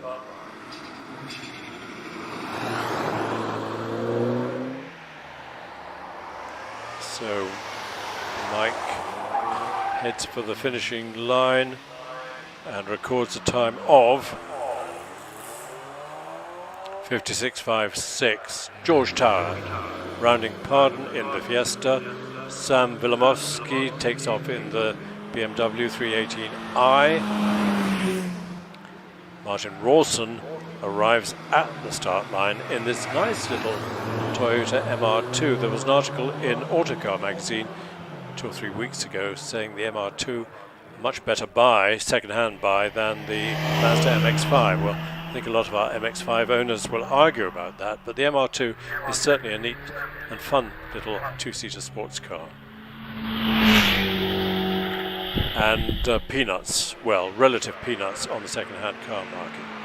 Because being Japanese, 120,000, 130,000 miles is just nicely run in. Time for George Tower, 57.58. On the line is Doris. We'll see Doris in a second as she gathers up her skirts, her granny skirts, and goes gracefully, sails her way up Prescott. But in the meantime, let's focus on Martin in the MR2. You could get them with automatic gears as well as manual.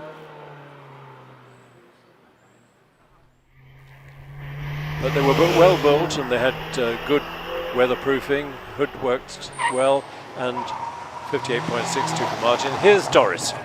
Daimler Conquest, straight 6 engine, 2.4 litres. Wilson pre-selector gearbox, and as you can see, nice comfy springs at the back. But this car took part in the classic Monte Carlo rally, got down to Monte Carlo unscathed.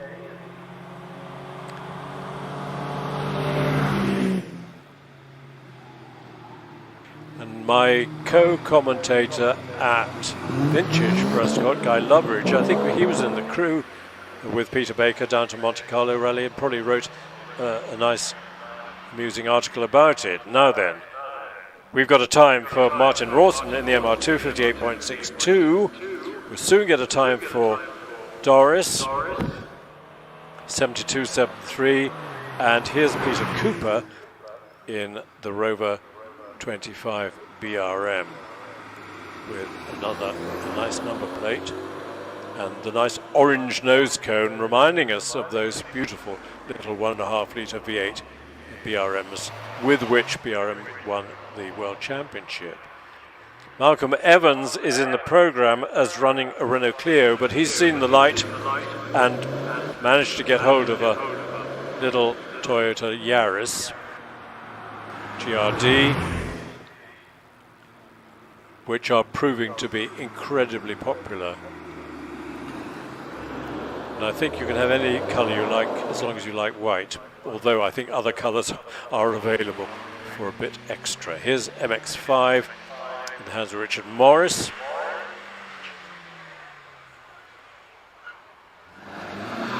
First came on the market in the UK in 1989. So MX-5s have been available for a long, long time. Blimey, that's 34 years or so. And they hold their price, although the really old ones are pretty cheap nowadays. Nevertheless, they haven't depreciated all that much. Followed by Paul Renaissance Porsche 944 Series 2 with a 3 litre engine. 944 first came out with a 2.5 litre engine. big four-cylinder, so they fitted a balancing shaft, counter shaft, which made the engine very smooth. Excellent road holding. And the last version, the 968, was a very light car and had brilliant road holding. He's followed by Andrew Wilcox in the 1600cc Super 7, and he's followed by Steve Perry's Mazda MX-5. So we've got nearly 3 cars on the hill, which is good because it means we're getting through the program and catching up after the long delay we had at lunchtime. Early MX-5, slightly creased on the side, but that's okay. This one in the hands of John White. Andrew Wilcox finishes with a 51.47.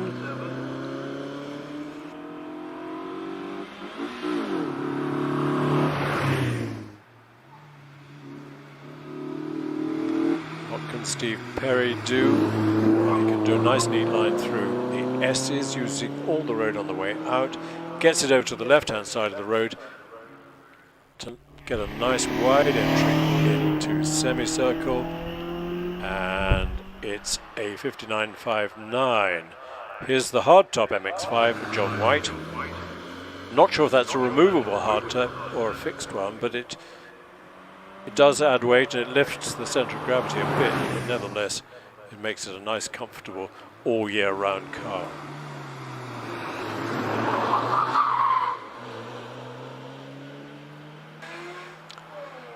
But a slight contrast behind him in the form of Richard Snow in this 3.8 litre Cayman GT4, which is immensely quick and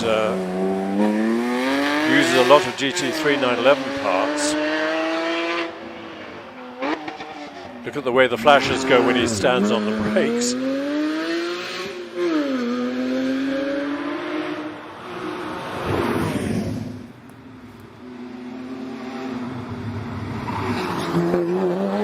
Quickly through S's.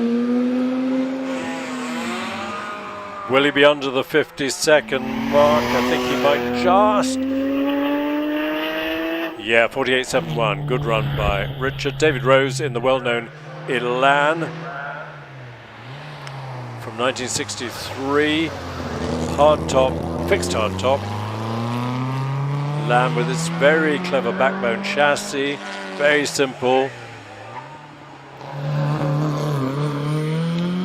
And the Elan introduced, the Elan and the Lotus Cortina introduced the famous twin-cam Lotus Ford engine. Wow. Like the Elise, well, like so many Lotuses, it saved the company at the time. But it's great, in a way it's great that Lotus now have serious money behind them in the form of the Geely Corporation. And the new ones that are out, Tamara and Evija, are just stunning beautiful cars. I was lucky enough to interview the head of Lotus sitting in the Emira. It was the only quiet place we could find at the Goodwood Festival of Speed, but he was really interesting on how it is now that they have Chinese ownership. Alan McFarlane, 260 in the Cayman, his time a 54.15. We're watching Noel War, but Graham Holdstock has finished with a 52.48. Noel in the MX-5. And on the line, Steve Sims in a fairly early Renault Clio 172 from 2002. It's cracking, it's 20 years old, isn't it? Wow. Sliding through the exit to S's, Noel going nicely in the 1800cc MX-5.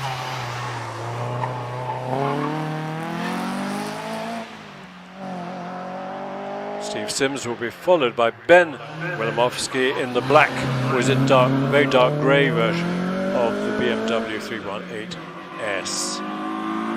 Those 3 Series BMWs were great little cars. If you could pick up a well-maintained 320 or 325, you've got a really nice car. Noel Ward, 57.83. Steve Sims, just about to finish. 54.55. On the line, Dominic Morland in a 12.75 original non-BMW Cooper, Mini Cooper.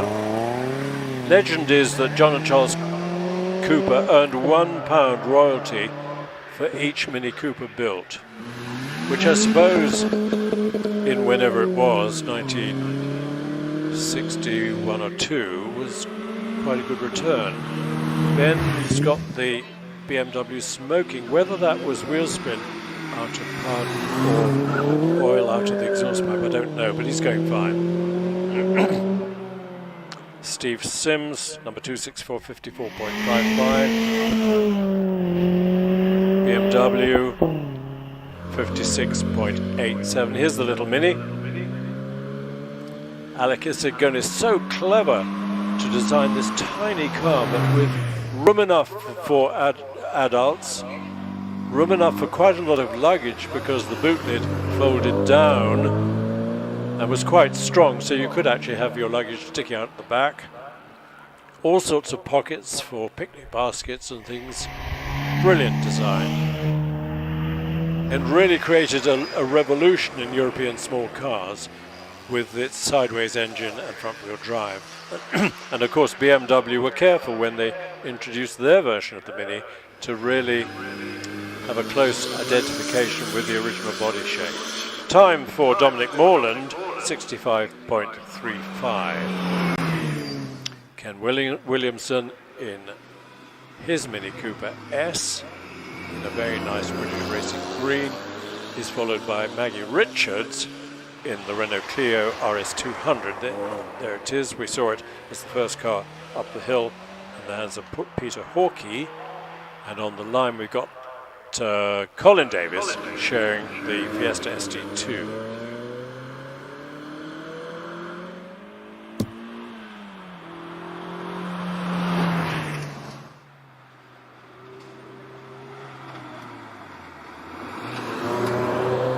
Up to the line comes Richard Hampstead in the Impreza. He's not in the program. I don't think. I can't find him. 268. No, but glad he's come because it's an impressive car. Steps off the line in 2.25, which is quick. Advantage of plenty of power and four-wheel drive. Time for Maggie, 58.45. Colin taking a really wide entry into Tom Rolt corner. No harm done. Probably works out quite well in terms of getting onto the power early to achieve a 57.58. On the line, John Kennedy's amazing 4.3 litre Ferrari California. Looks as it should be a V12, but it's not. It's a V8. Now, it's got a paddle shift as far as I can see. Takes off beautifully. 2.8 seconds. The Impreza, where is it? It's finished with a 50.8. John Kennedy isn't running. Oh, is running. Yes, we're into the Pirelli-sponsored Ferrari Speed Championship. One of which, very sadly, this morning had quite a nasty shunt at the S's.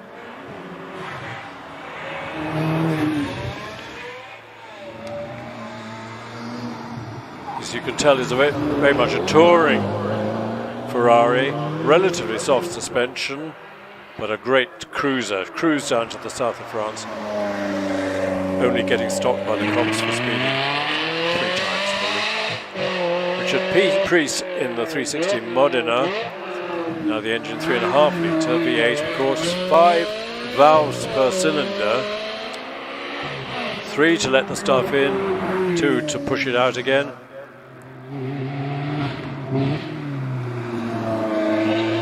And off the line comes Mark Wibberley in a similar car, but the Spider version, which means soft top. I think it's, in Italian, it's Speeder, isn't it? So I think they used to call a soft top sports car a Speeder, and it kind of got spelled Spider. which confuses a lot of us English speakers. Incidentally, if you're watching online in foreign parts, do please send your comments. We love them, particularly if they're complimentary, but we like them if they tell us things that we should be doing better. And we do read them out. So if you're watching today or tomorrow, particularly tomorrow, let's have, please, lots of comments. And it's fun seeing how far away people are watching this. We had one guy watching from a tanker off the coast of Perth in Western Australia. Time for Mark Wibberley, 50.39. Time for Richard Priest, 53.01. And they were beaten by John Kennedy in the California with a 51.45. There is a handicap system, percentage plus or percentage minus, based on the bogey time of a Ferrari 355. Don't ask me to explain it. You'll need a computer. But John Swift in the 355 finishes with a 58.39, followed by Pauline Goodwin, the Goodwin family, great supporters of this Ferrari championship. She's in a 328. I asked her whether it was a fiberglass body or a metal one. She said, I'm not really sure, so I banged on the body and it's metal. Actually, I think it was only the early 308s that initially were offered with a fiberglass body. John Goodwin takes off the line in this glorious 250 Lusso, described in the program as a SW, as a short wheelbase GT, of which John has one, but he's obviously decided that comfort is of the essence this weekend and has brought this glorious Ferrari Lusso, to many eyes one of the most beautiful Ferraris of all time. Pauline finishes with a 55.53. On the line, Steve Nunny in the 348 that started live with a reputation for fairly evil handling, but pretty soon got sorted out. I think most people fitted 355 suspension that sorted it. But if you're watching on the screen, look at this lovely Lusso. And it's a change not to have a bright red Ferrari. It's a lovely metallic pale blue. So he records a time coming up, 61.43. Steve Nunny in the 348 is somewhere near Pardon. There he is, going through Pardon. And on the start line, Paul Booth takes off in the 458. Now the V8 engine has grown to 4.5 litres, which gives Paul plenty of steam to propel him up Prescott. The 348 has a Steve Nunny is not on the screen at the moment. It's finished with a 58.29. Behind him, Paul Booth in this glorious 458 brings our Ferrari class to a close. But thanks Pirelli, thanks Ferrari Owners Club for bringing these lovely cars to Prescott. What a treat for the eyes and the ears.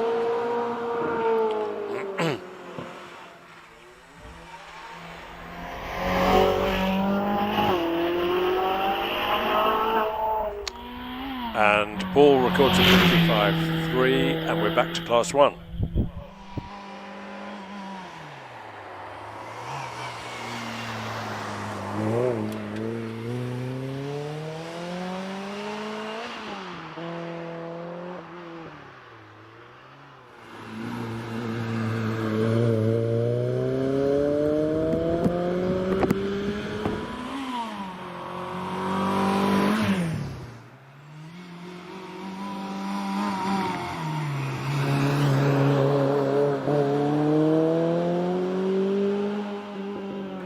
So our Ferraris and our new barn competitors have had their day in the fun and the sun. They're only competing here today. So we're back to Class 1, competitors in the British Hill Climb Championship and the Midlands Hill Climb Championship. And these guys are having their third practice run. Very unusual for Prescott to be able to offer people a third practice run. And people who enter for the British Hill Climb Championship can opt for another practice tomorrow morning if there's time.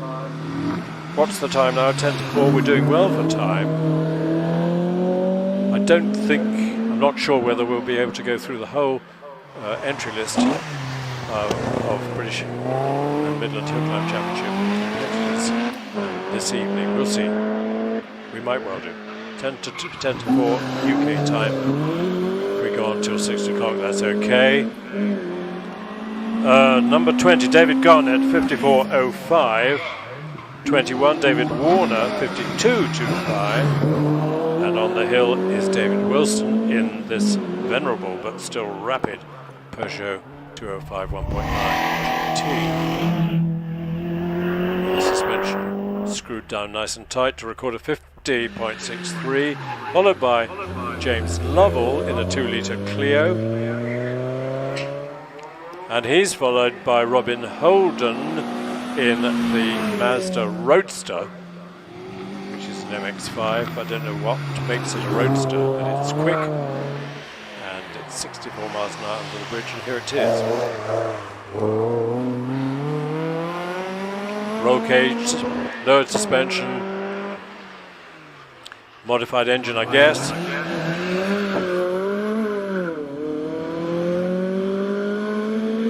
And on her way, in, guess what, a 2-litre Renault Clio, Isabella Lawrence. Time for James Lovell, 25.54.17. Robin rushes the Roadster through S's and into a semicircle, closely followed by Isabella Lawrence, going nicely around Pardon and into the S's in her Clio. The Mazda has finished with a 52.57, and on his way is Tom Mogurossi in the little Renault Twingo in its traditional and correct Alpine colours of darkish blue with an orange stripe. Isabella's time, 54.01. On his way, Jonathan Langmead in the Lotus Elise 135R, which means K-Series Rover engine producing about 135 horsepower.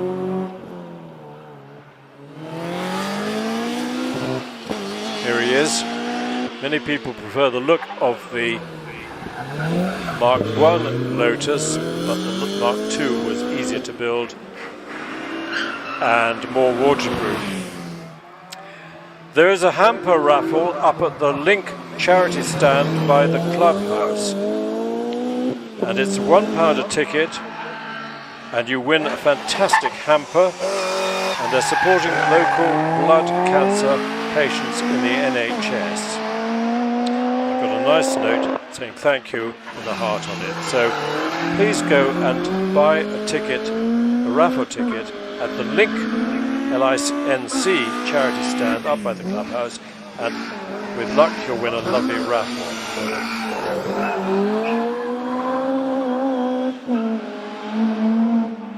If you're back tomorrow, the Bugatti Trust will open again. It's been open today, and I hope lots of people have had a chance to go and have a look, because it's your last chance to see the fabulous Type 57S Atlantique, because next week that's going to disappear and back to where it's kept. But it's kept in this country. Nobody knows who the owner is, quite rightly, but at least it's living in this country. And it's going to be replaced in the Bugatti Trust by a Bugatti Stelvio, which will be something to look at as well. So I'm pretty sure Angela and her team will be here tomorrow as well. Do go and have a look at the Bugatti Trust. Some really interesting stuff in there about the history of Bugatti. We've got some times for you. Tom Mogurossi in the Twingo, 57.7. Jonathan Langmead, number 30, in the Elise was a 49.76. James Hudson, number 32, in the Golf, a 50.32, and Ian Richards, number 720, in the Clio. His time was 52.25. We're watching Robert Wilson sharing this nice 205 GTI.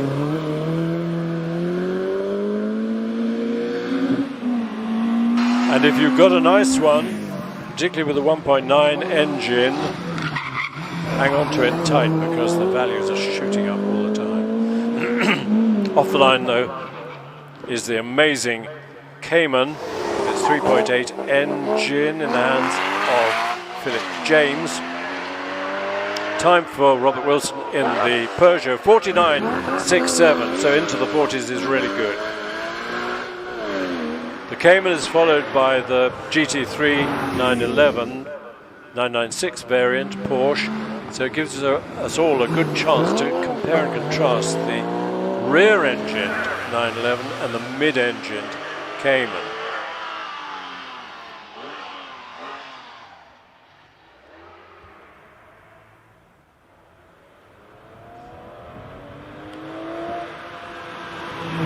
Simon Tarling in the 911 is taking it relatively carefully, sensibly, no point in bending it in practice, but we've got a time for Philip James in the Cayman of 50.19. Another Mazda, and this one is leading the Birmingham, the Midlands Hill Climb Championship in the amazing, much modified and very well driven Mazda MX-5.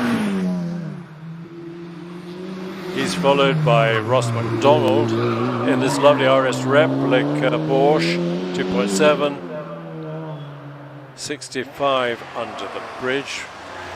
Compare and contrast with John Maycock's Mazda 5-speed of 74 at the same speed track. Just shows you how much grunt that Mazda has got. And John finishes with a 47.32 and squealing his tyres off the line, the VX 220 Turbo Vauxhall of David Meek.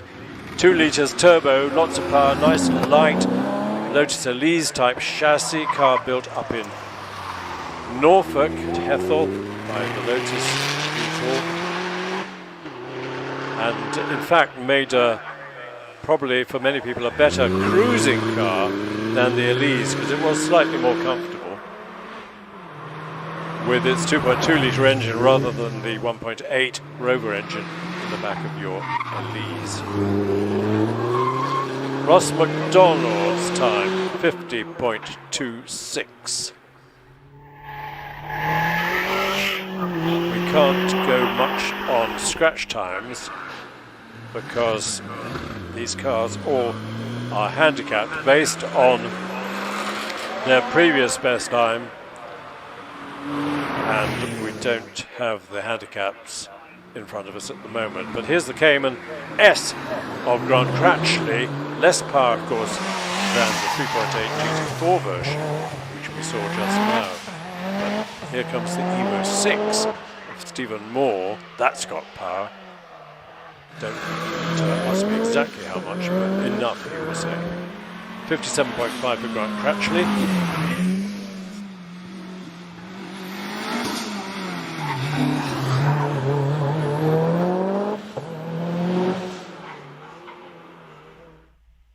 Excuse me while I wet my whistle.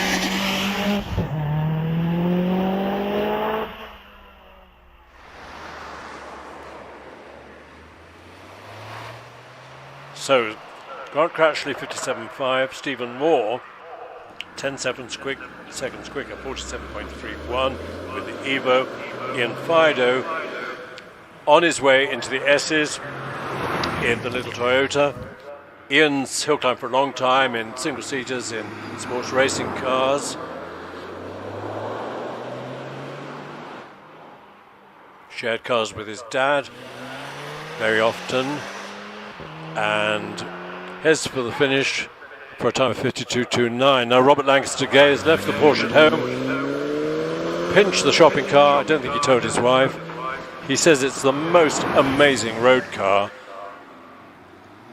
And the way it spools up the revs, because of course it's turbocharged. I think it's four-wheel drive as well. So it'd be good if he's under 50 seconds, not quite, 51.48. Here's the Motaya again, this time in the hands of Mark Lawrence. Described this car earlier. If you just joined us, it's all Subaru underneath, but underneath a monocoque fiberglass chassis body, rather like the early Lotus Elite. And you bought your fiberglass chassis and you scoured the scrap heaps for Impreza bits and pieces and built up a very nice sports car. Mark Lawrence's time 49.91. Off the line, rather hesitating, was Dylan Flesher, but in the meantime we're watching Ray Law in the Vauxhall-powered Super Sprint that he shares with Joy Hoyle. Here's Dylan. Yeah, 3.12 off the start line. That was a splutter from the engine, but nevertheless 70 miles an hour under the bridge.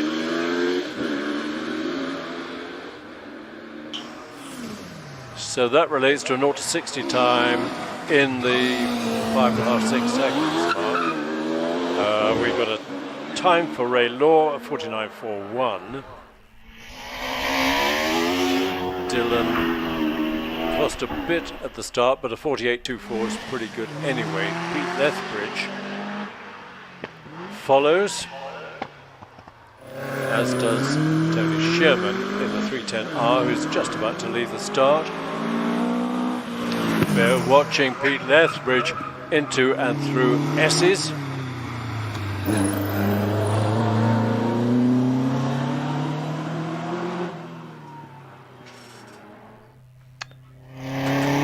Time for the lime green one of Dylan Flesher, 48.24, and for Peter Lethbridge, 51.66. That's a good time for Dylan. Anthony Sherman, here he is at Harden. Nice bright orange Caterham.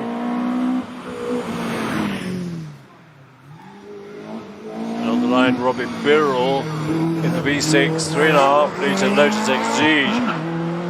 Terrific acceleration under the bridge at 63 miles an hour. And Anthony Sherman finishes with a good time, 49.75. Here's Robbie in this lovely Exige. Although we thought that Exiges had a fixed hardtop with an air scoop in, but this one looks as if it's got a removable hardtop. Nevertheless, it certainly is an Exige, and it certainly is quick. Steve Garner, Westfield, just over 2 litres. Let's watch Robbie. And up to the finish, 48.27. But Steve Garner is always quick. He's got plenty of grunt. That 2 litre plus engine. Nice and light car. Road registered, but I bet he doesn't drive it much on the road. And it's quick to record a 46.9. Not bad at all. Tony Adams, Caterham 7, 2 litres again. Not quite as quick as Steve under the bridge, 67 as against 74.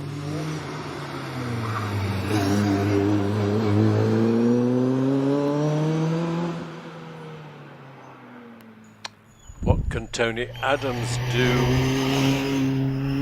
Not so highly modified, so the time 51.38.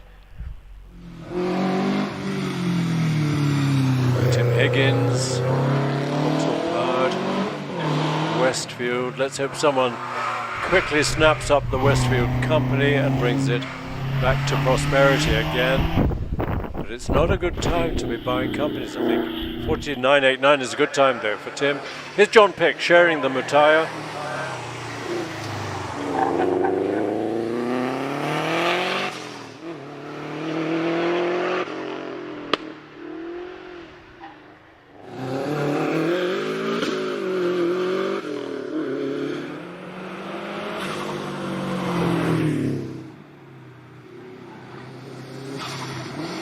So John Pick picks his way through the S's. He's followed by Phil Tucker in the amazing Vauxhall Nova in the Class C1 mod series production cars up to 1400cc. This Nova is quick. Time for Tim Higgins. We've got 49.89. Time for John Pick. Very close. 49.64. Phil Tucker well on his way, and Eric Murray in this incredible Hillman Imp. 2.22 and 71 under the bridge.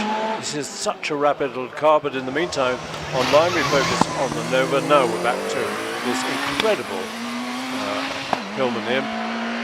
Had swing axle front suspension because Roots Group didn't want any danger with oversteering, so it understeered like mad. You put a couple of bags of concrete in the boot at the front, and that settled it down.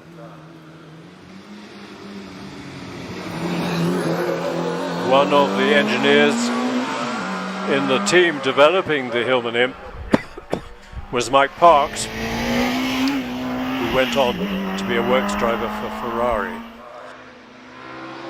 He tragically died on the Autostrada in Lancia. Greatly missed. His and Russell in the Ginetta. I think we've said everything over the last 23 years or so that is to be said about this Ginetta. It's nice, it's quick. Time for Eric Murray in the Imp 49.15. Peter Turnbull's 911 on the start line. Rockets off with a minimum of wheel spin to record a 2.21 for 64 feet, and Russell finishes his climb at 51.53. Here's Peter's 997 Cup Porsche, 3.6 litres.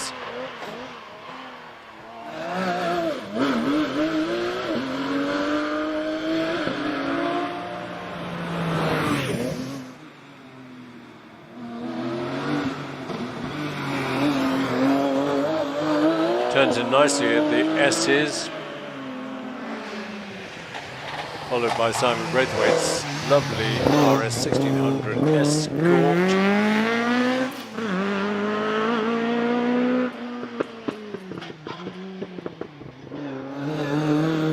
I'm not sure if the RS 1600 had a Cosworth BDA engine. Could have done 1600cc. Peter Turnbull in the Porsche 46.8. Simon Braithwaite in the Escort 50.44. Now Joy Hoyle sharing with Ray Law.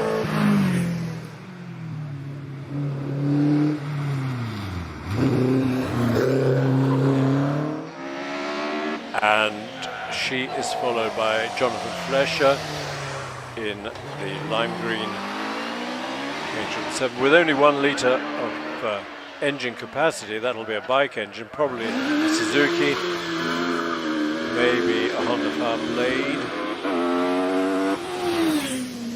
But on the line is this lovely RS replica of Richard Jones with its 3 litre engine, early 911 bodywork without flared wheel arches, just the little ducktail at the back. Lovely stuff.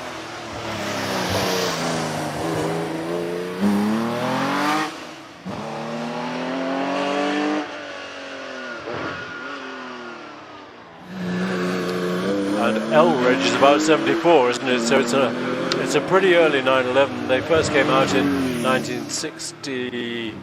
Is it 63.4?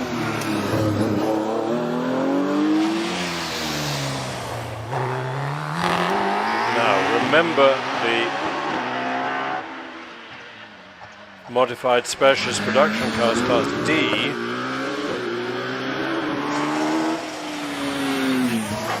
And we're kicked off in that class by Richard Price in the Caterham. Richard Jones, number 100, has recorded a 49.06. Now remember, Ash Mason's record was a 41.18. He did a 41.20, so 2 thousandths of a second off his first pace. But Ash, watch him. You're on the screen through the S's. Can he beat his 41.18? Richard Richard Price 43.21, Ash 41.70. Andrew Griffiths, similar car, Caterham Hayabusa. Can he threaten this race? Could be.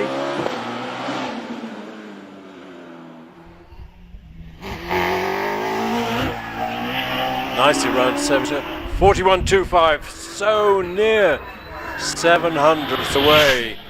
Tim Painter in this lovely Aston Martin Vantage, 4.3 litres, paddle shift, as light as they could get it, big wing on the back. They've been developing this car as a specialist hill climb Aston for the last 2 or 3 years.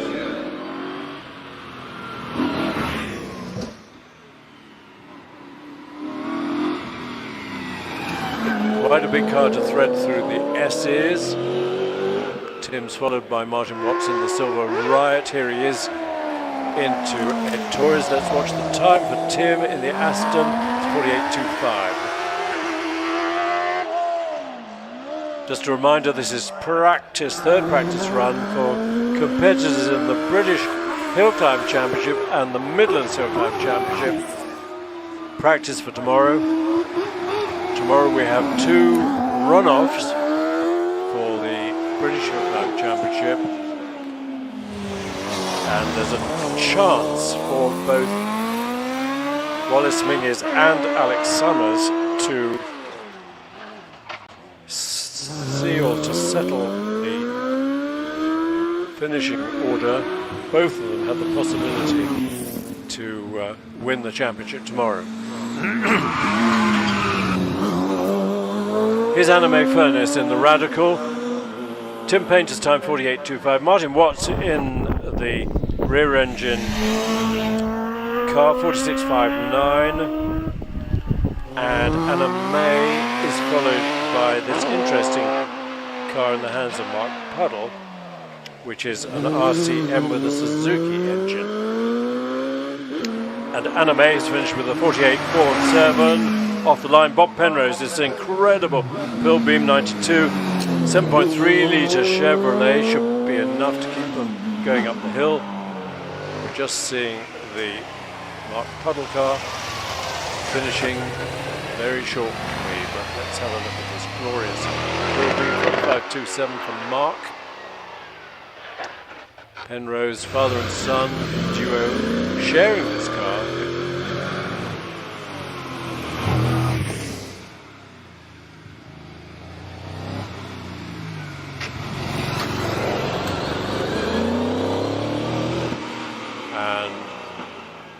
Bob will be in the low 50s, no, high 40s, 48.23. Now, Richard Summers in the DJ Firehawk with his 1 litre engine, or 1100cc engine, always quick. Nice battle between Richard and Debbie, father-in-law, daughter-in-law.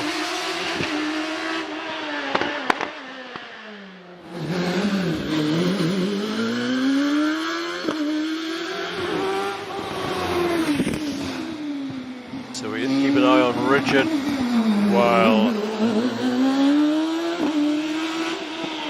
boat 135 comes to the line. That's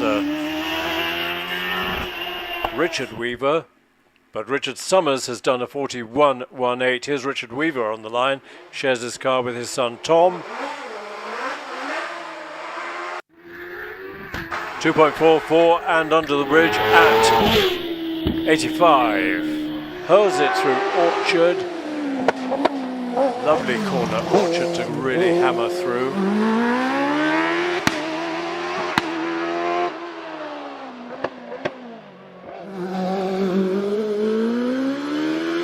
Nicely out of pond for Richard, gets the power down early. What happens in the S is no dramas. Straightens it up as much as possible. It'll be a 43, I would think. It's a 43.45. Followed by Rob Clark in the 1 litre Empire Evo.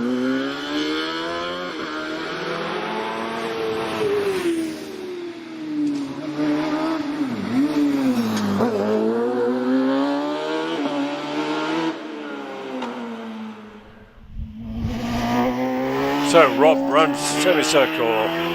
Good run, 41.29, excellent. Tom Price in the Caterham. I'm not sure why he's running with the single-seaters, but nevertheless nice to see, and very rapidly round Harden for Tom. Hayabusa power has been revolutionary in the last, 10 years or so to have Caterhams and Westfields powered by bike engines. But it certainly works.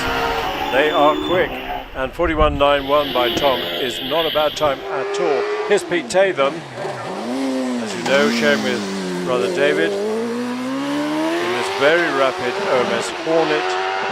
Pete's building a new car for over the winter for next season. Oh dear, that went slightly wrong at Harden. He was heading for the gravel, had to get hard on the brakes. That will have cost him maybe half a second. I think his first or his second practice run was just under the 40-second mark. This time 43.03.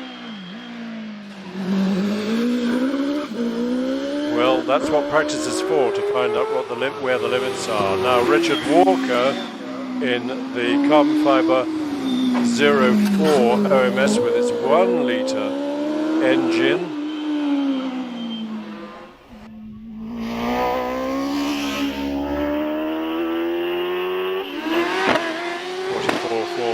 Martin Turner is quick in the Empire Evo 2. Bit hesitant getting on the power out of Harden.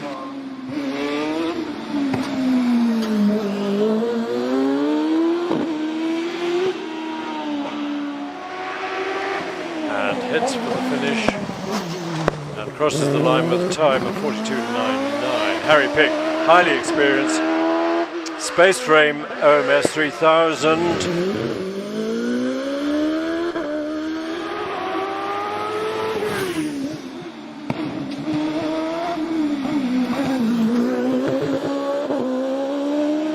No dramas at all. It's quick though. Harry will be, could just be under the 40-second mark. Not quite. 40.61 on the line. Richard Matossia in the ex-Robert Kenrick Raptor 2 with its BMW engine, unique among leading hill climbers to have the bike engine from BMW rather than from Suzuki. And we know what the record is to Robert Kenrick in this car. That's 36.97. Richard is getting used to the car still and hasn't been out much this year. But nevertheless, he's getting the hang of it nice and quickly, and his time is a 39.87. Excellent for a 1 litre car. That's fantastic. Nigel Pitt in another OMS 3000, similar to Harry Pick's car.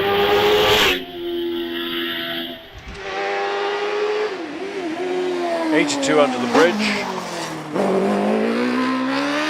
No dramas at Tories.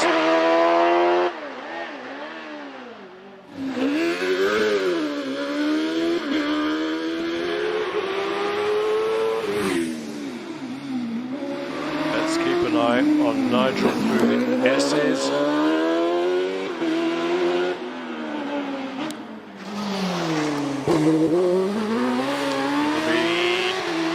40.9 for Nigel. What can James do in the Empire 00?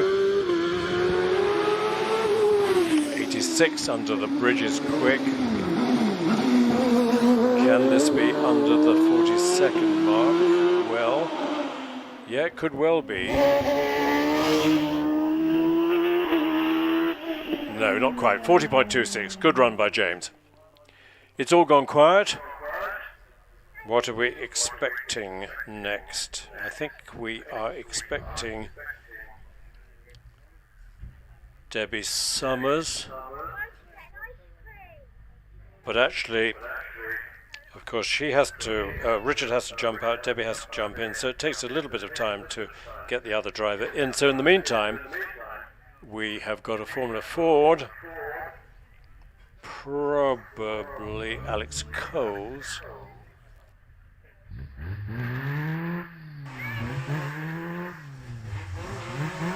Spinning the rear wheels up to the line, trying to get some heat into those rear tyres.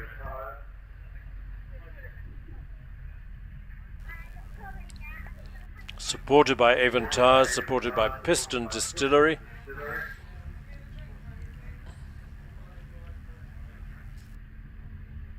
This, of course, is the 1986 Van Diemen. Nice start. It's not Alex, it's Caroline Ryder. Off the line in 2.33. Remember, she's only got road-going tyres on, so lots of wheel spin, of course.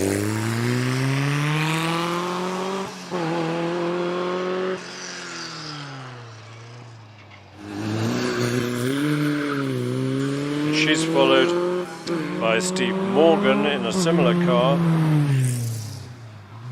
slightly younger. Let's watch Caroline navigate the S's. And Steve Morgan on his way up into Pardon. On the line, Robert Penrose in the amazing Pilbeam. 2.19, good start. And a speed under the bridge of 72. I think Robert wisely lifted a bit before going into Orchard Corner. We're time for Caroline Ryder, 49.64. And Steve Morgan has finished with a 50.07. Remember, this Pilbeam, 7.3 litres of Chevrolet power, giving about 730 horsepower. It's enough, isn't it? Well, it's never enough. Here's Debbie, sharing the car with Richard Summers.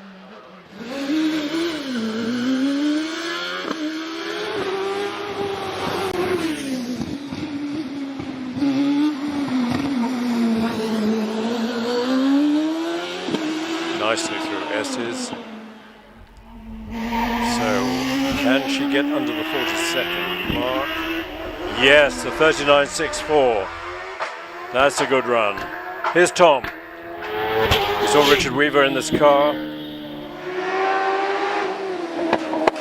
And if you've only just joined us, remember Tom, fastest time of day at a recent Harewood meeting up in Yorkshire. Brilliant.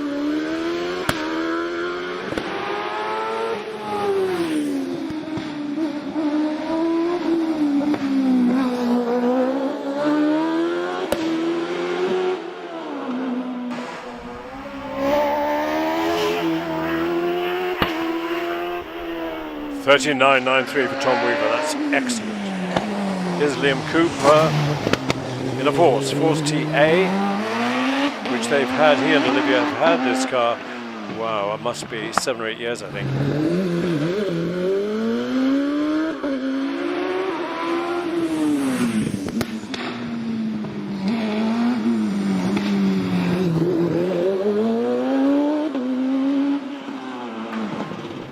Liam rounds and records a 41.02. Here's the first of the Raptors built, this time in the hands of Stuart Sugden. You can lift the car up by the nose cone if you want to maneuver it. I think with driver it's sort of 300 kilos altogether, which is amazing. And with the Hayabusa producing 100 horsepower.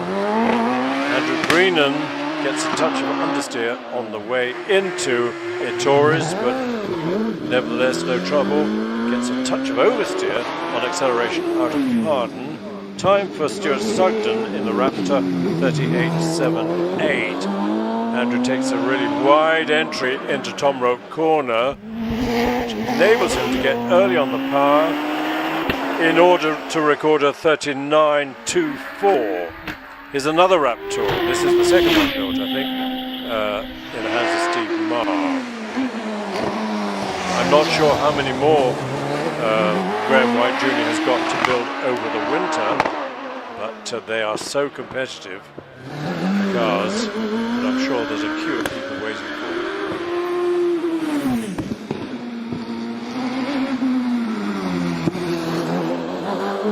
Steve, super quick through S's. This will be a quick run. Yeah, 38.54. Brilliant run by Steve Marr. Alan Warburton sharing the car with David.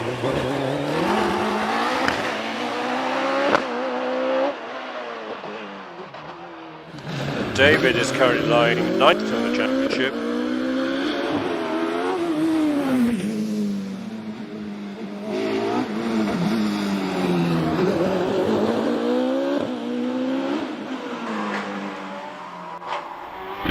Alan holding the inside of S is on the way out. 39.78, that's okay.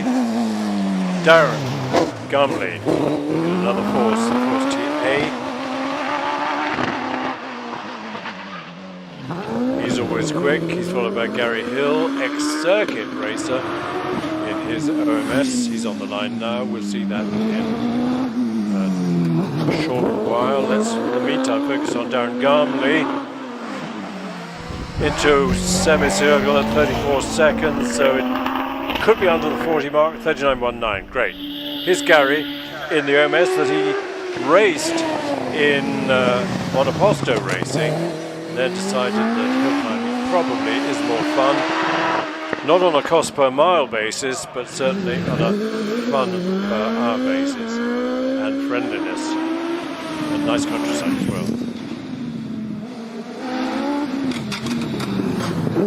Darren 39.19, Darren Gumley 39.19, Gary Hill, it'll be a 41.02, it's a 40.58. David Tatham, sharing with, as we know, with Pete, in the Hornet, takes off with a 2.18 for 64 feet, and 92, a bit quicker than Pete through the speed trap at Bridge. 92 for a little 1100cc car is really quick.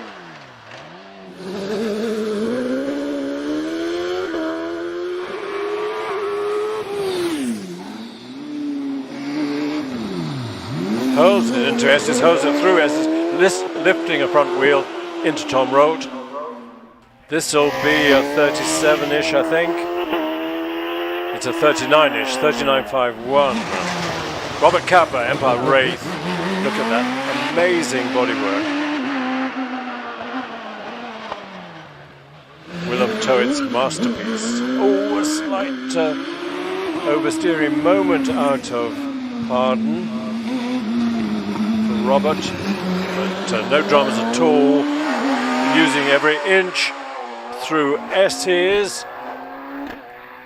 And here's the unique Rainick single-seater that I promised to find out much more about tomorrow.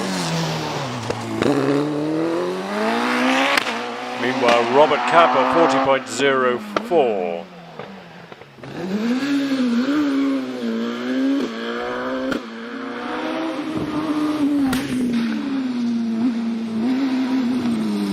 Where are we? There's the Rennick. While off the line goes Trisha Davis, sharing of course with Terry. She lifts off fairly early for Orchard. And Nick Saunders does 39.94. Anything under the 40 mark. Trisha. Really enjoying this Reynard, particularly enjoying the 2-litre V8 engine designed and built by Terry, her husband.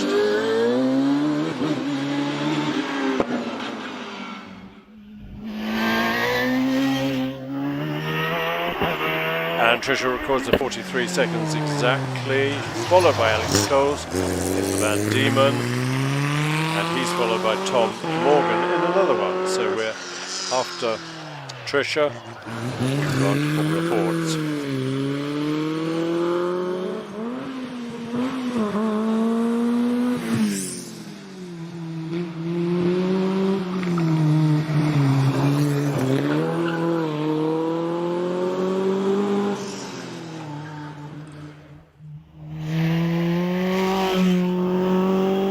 Alex Coles, 48.24. Tom Morgan into Pardon.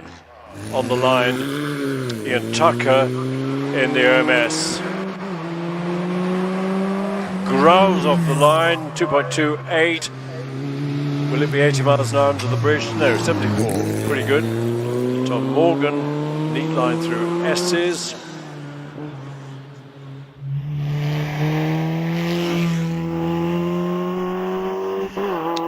And a 50.24. Now what can Ian Tucker do? OMS 28.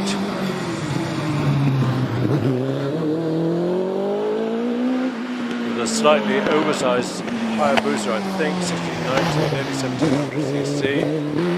Followed by Olivia Cooper, but time for Ian 43.73. Olivia is always quick. It's in the genes, you know. Dad, two brothers, whole family, keen hill climbers. Olivia's followed by Les Much.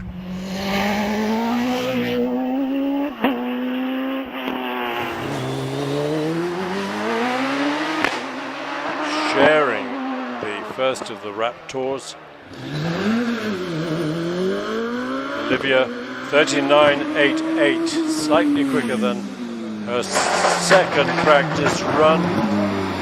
Adam Greenan storms off the line and under the bridge at 93, exactly the same as Les Much, so it's a very equal battle between these two. Les does a 40.11 and Adam gets into the 30s.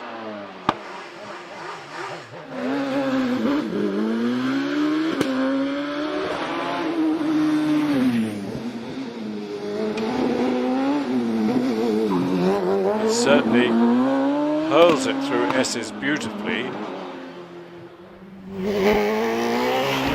I think it'll be just into the 40s, 40.05 for Adam Greenan. Now Jonathan Varley. Have a chance, look at this car in the paddock. It's a brilliant piece of engineering to squeeze a TKD V8 engine into the back of this tiny Raptor. Like squeezing the sardines into the tin, but it's worked beautifully.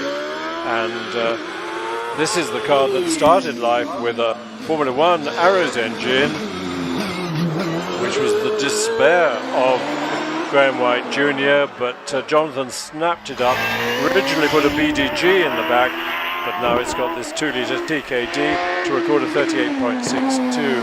Here's Richard Spedding, unblown this year, naturally aspirated 1600 Hayabusa. He's finding, despite it dropping more than 100 horsepower to the supercharged one of last year, he's finding this one much easier to manage and just about as quick.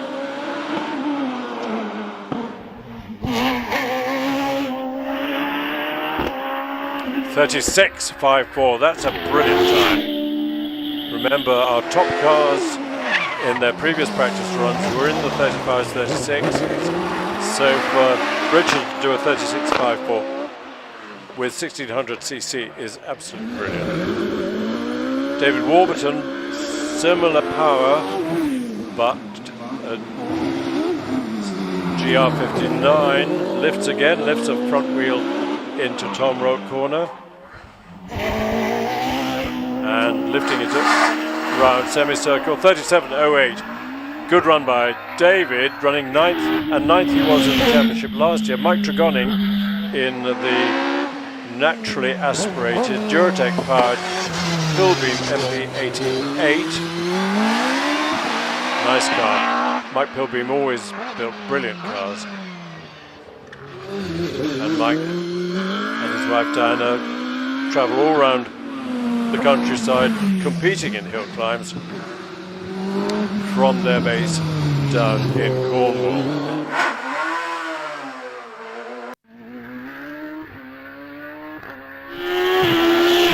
And Mike, where is he? He's headed for the finish with a 44.53. Einon Price. Not competing so much in the championship this year. I think he's only done 4 or 5 meetings. In the past, he's very often been in the run-off and scored points, scored British HillClimb Championship points, and having a slight sabbatical this year. 10th in the championship last year, as you can see from the car number 3818 for Einon. Who are we waiting for? We're waiting for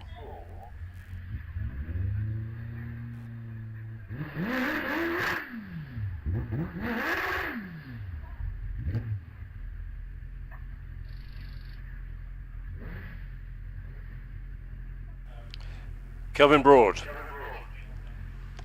Racing cars 1600 to 2 litres forced induction, in other words blown supercharged or turbocharged. And Kelvin's is a forced TA, I think it's turbo rather than super.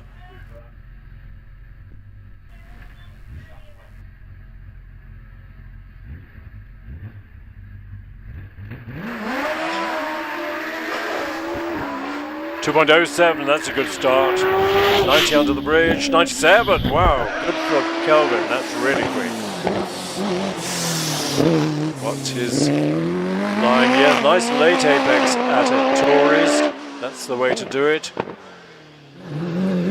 Not a sign of locking brakes into Harden.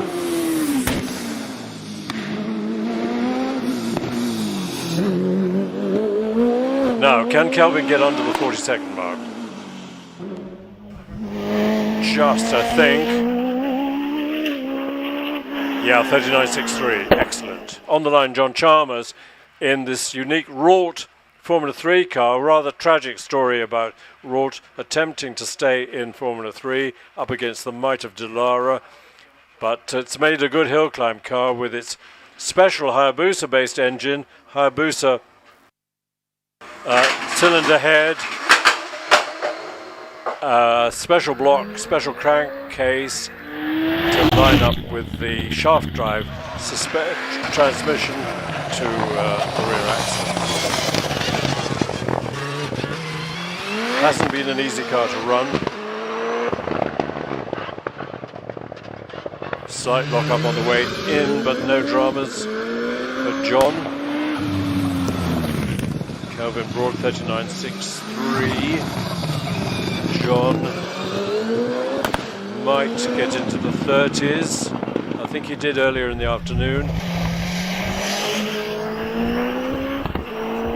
41.94. Paul Hames in this GR59, but only 1300cc, but turbocharged with very advanced electronics to minimize the turbo lag.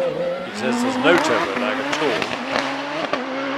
Again, engine fore and aft with a shaft to a differential at the back, so not chain driven like so many of these little motorbike powered cars.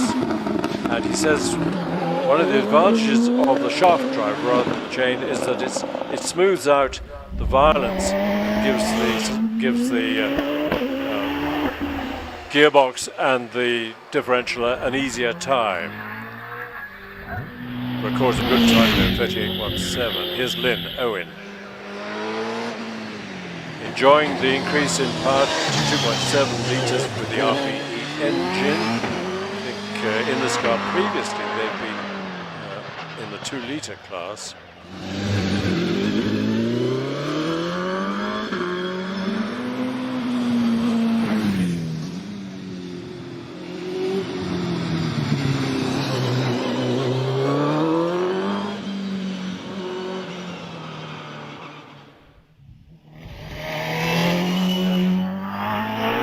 So Lynn finishes with a 44.59.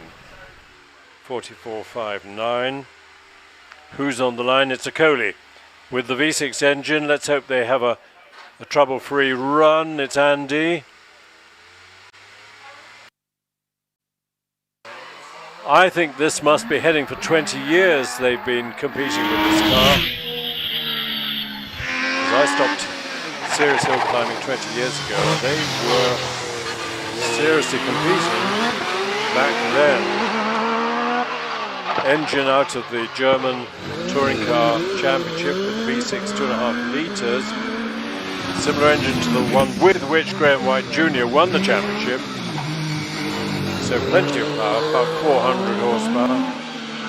When it's going well, and is it going well? I think it is. Andy, well, to be in the 30s is good. 39.69. Bernard Campbell.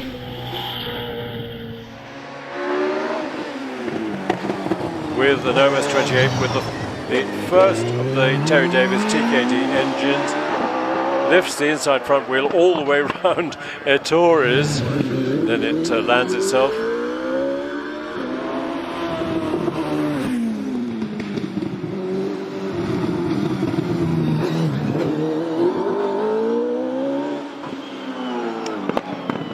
Bernard, it'll be a 42-ish. Sandra Tomlin on her way.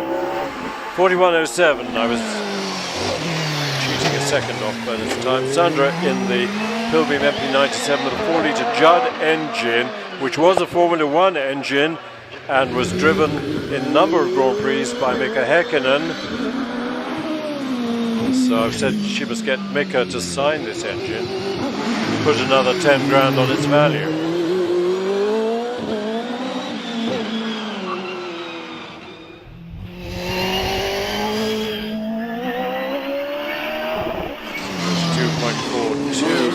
Terry. Reynard, another rather sad story about Reynard and Ralt, who dropped out of Formula 3. It virtually became, well, it has become a Dallara monopoly.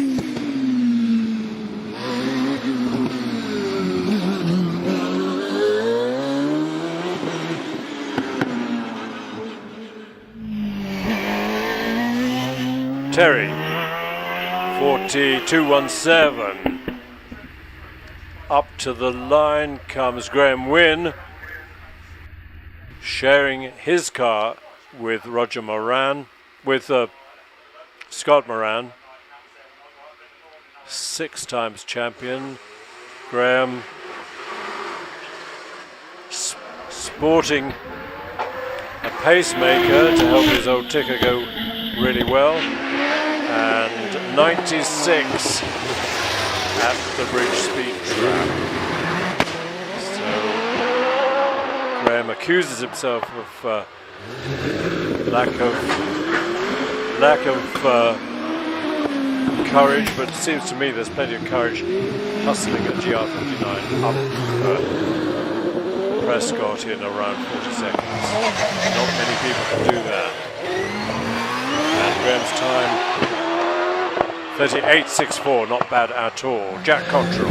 Jack really enjoying this first season with the DJ Dallara, mostly DJ, tub based on Dallara, and with a Cosworth XD ex-IndyCar engine, giving it plenty of grunt.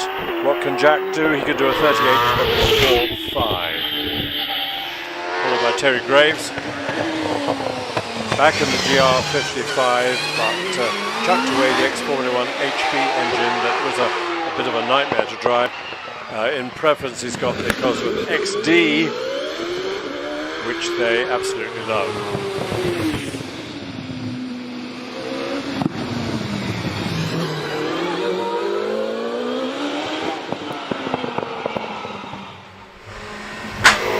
So, Terry.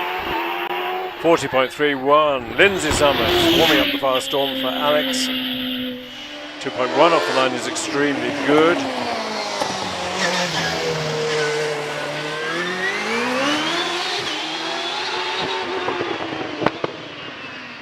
Record here 34 and a bit. Set by Wallace on that famous day. 34, I think it's 34.65. First ever run in the 34s. What will we have tomorrow? Well, we'll see. Remember, this is practice for tomorrow's rounds of the championship, so people aren't running brand new tyres.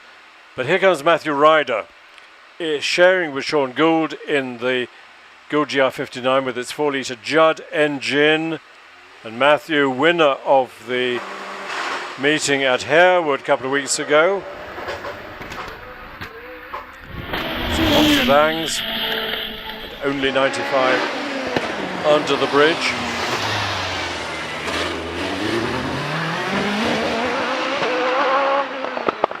Maybe trying out some new suspension settings to really fettle it up for tomorrow. Let's just keep our fingers crossed for dry weather, at least a dry morning, even if we have a dampish afternoon. Matthew, 36.7, 36.7, followed by David Urin in the GR55, with which Martin Groves broke the record, held it for a long time at Chelsea Walsh.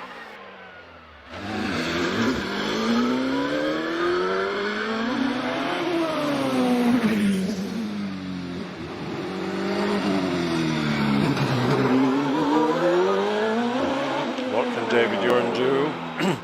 This car holds the ladies' record at Chelsea Walsh in the hands of Nicola Mingis, 38.42. Trevor in the OMS 28 that he's had for 13 years now, with its 3.2-litre PowerTech engine. Triple British HillClimb champion. Trevor has lost none of his speed. He's still likes the car. It says it gets quicker and quicker as they modify it and fettle it.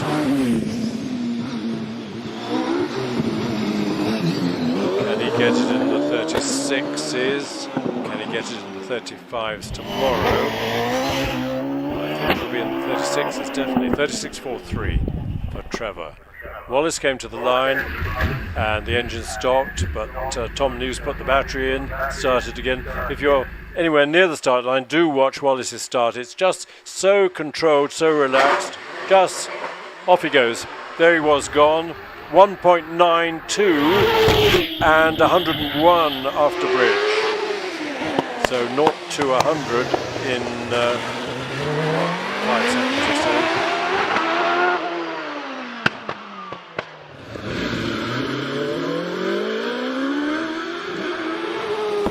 Wallace is so controlled. Each run is pretty much identical lines, including that slight oversteer out of Tom Road corner. 35.91. 35.91 for Wallace. And Steve Owen in the Works OMS 28 with its 2.7-litre RP V8 engine. 90 under the bridge, just after the bridge. A rolling advertisement for OMS cars, of which he's sold, I think he told me that he's sold 55 of the OMS 28, so that's a lot, and a lot of them go overseas. There are a number of OMSs competing in Australia.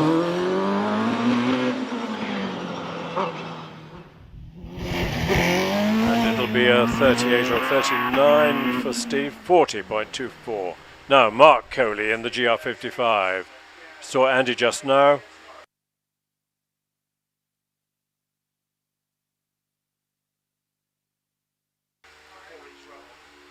Distinctive noise the V6 makes compared with the V8s. And I suppose that's a power disadvantage. Probably 450 horses from this 2.5-litre Cosworth. Gould GR55.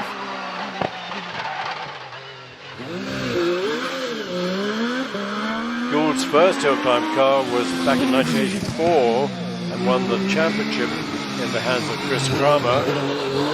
Then there was a long pause while they did other things. Then they came back with the Gould GR30. and then that was followed by the famous GR55. 39.05 for Mark Coley. Here's Simon Andrews sharing with Bernard Kevill.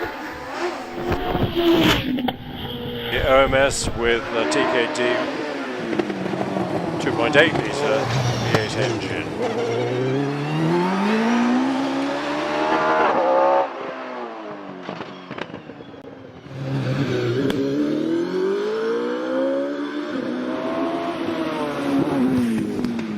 Oliver Tomlin off the line really well. 1.91 I think is the quickest 64 feet we've seen today. That was brilliant start by Oliver, and it meant that he was under the bridge at 93 miles an hour. Simon Andrews finishes with a 41.26. Let's see what sort of time Oliver can put up with the MP97 Hillbeam with its earlier version of the 4 litre Judd. This is next F1 engine, Mika Häkkinen's engine.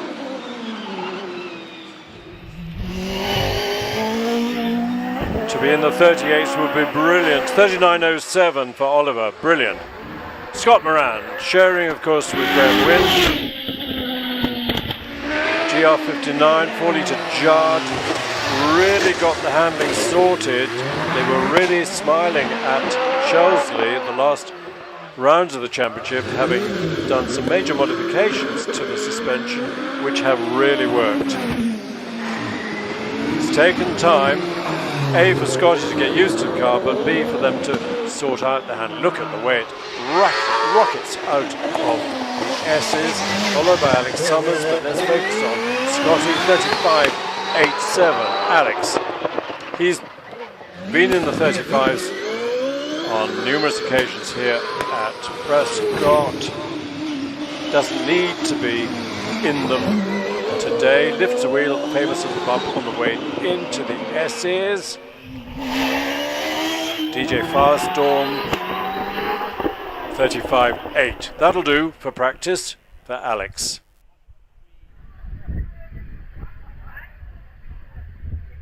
Last of the big cars, when I say quick cars, the quickest cars, will be Sean Gould in the Works GR59.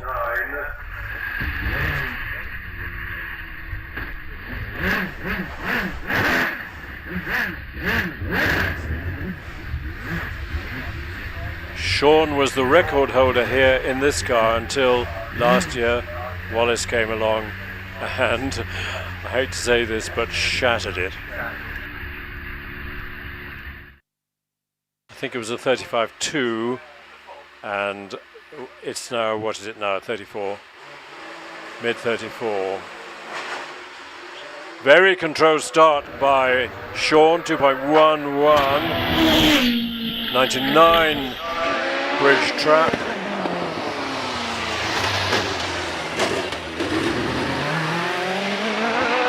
Sean doesn't need to go crazy. He's not competing in the championship this year. He had a fairly nasty shunt out in Portugal at the end of last year, which damaged his shoulder.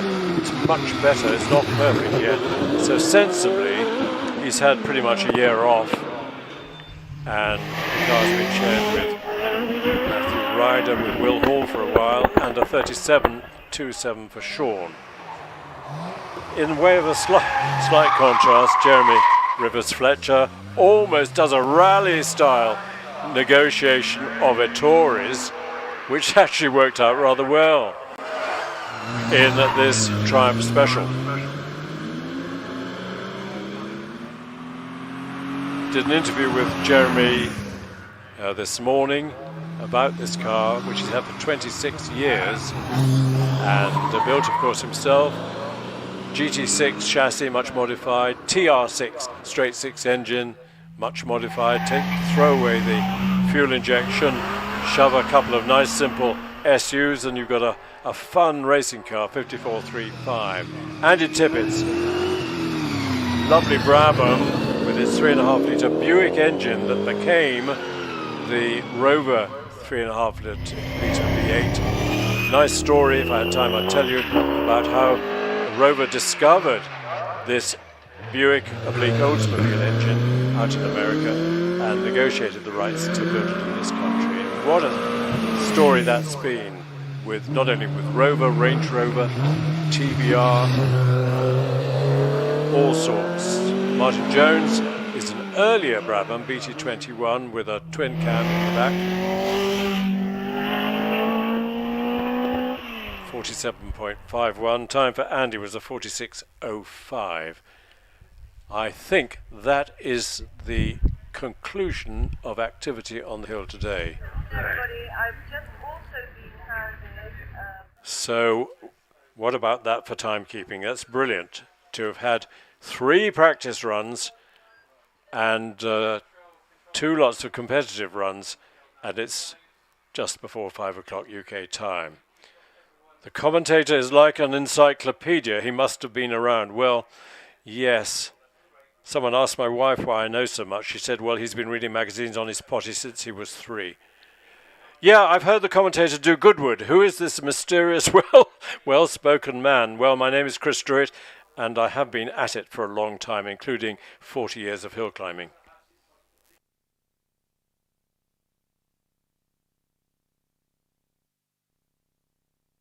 As I said, we love comments, so keep them coming, particularly if they're complimentary. So it's been a great day, spoiled by a nasty accident at lunchtime, which took a bit of clearing up, and our thoughts are with the poor driver of that nice Ferrari, which is less nice than it was this morning. But I'm sure he'll be back.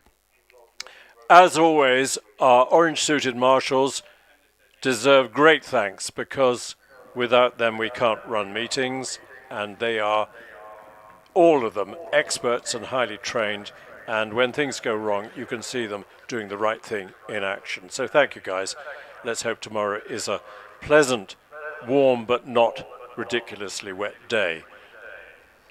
Our team in the office has worked gangbusters, because it's a lot of work organising a meeting, particularly a championship meeting, because there are so many different forces at play, like the organisers of the British Hill Climb Championship for a start, and the New Barn Championship and so on. So they've worked like crazy, and there are only 3 or 4 of them.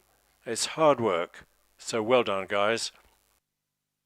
To our timekeeping team and our course controllers here on the start line, they keep things running as smoothly as possible, and we'll see you all tomorrow. I hope if you're here in person, I hope you can come back tomorrow. If not, watch it on live stream. We'll be live streaming from 10 o'clock tomorrow morning, and remember that we've got 2 British Hill Climb Championship runoffs, one just before lunch, one at the end of the meeting. So it's a day to look forward to. It's going to be fantastic. And if it rains a little bit in the afternoon, well, that adds to the interest.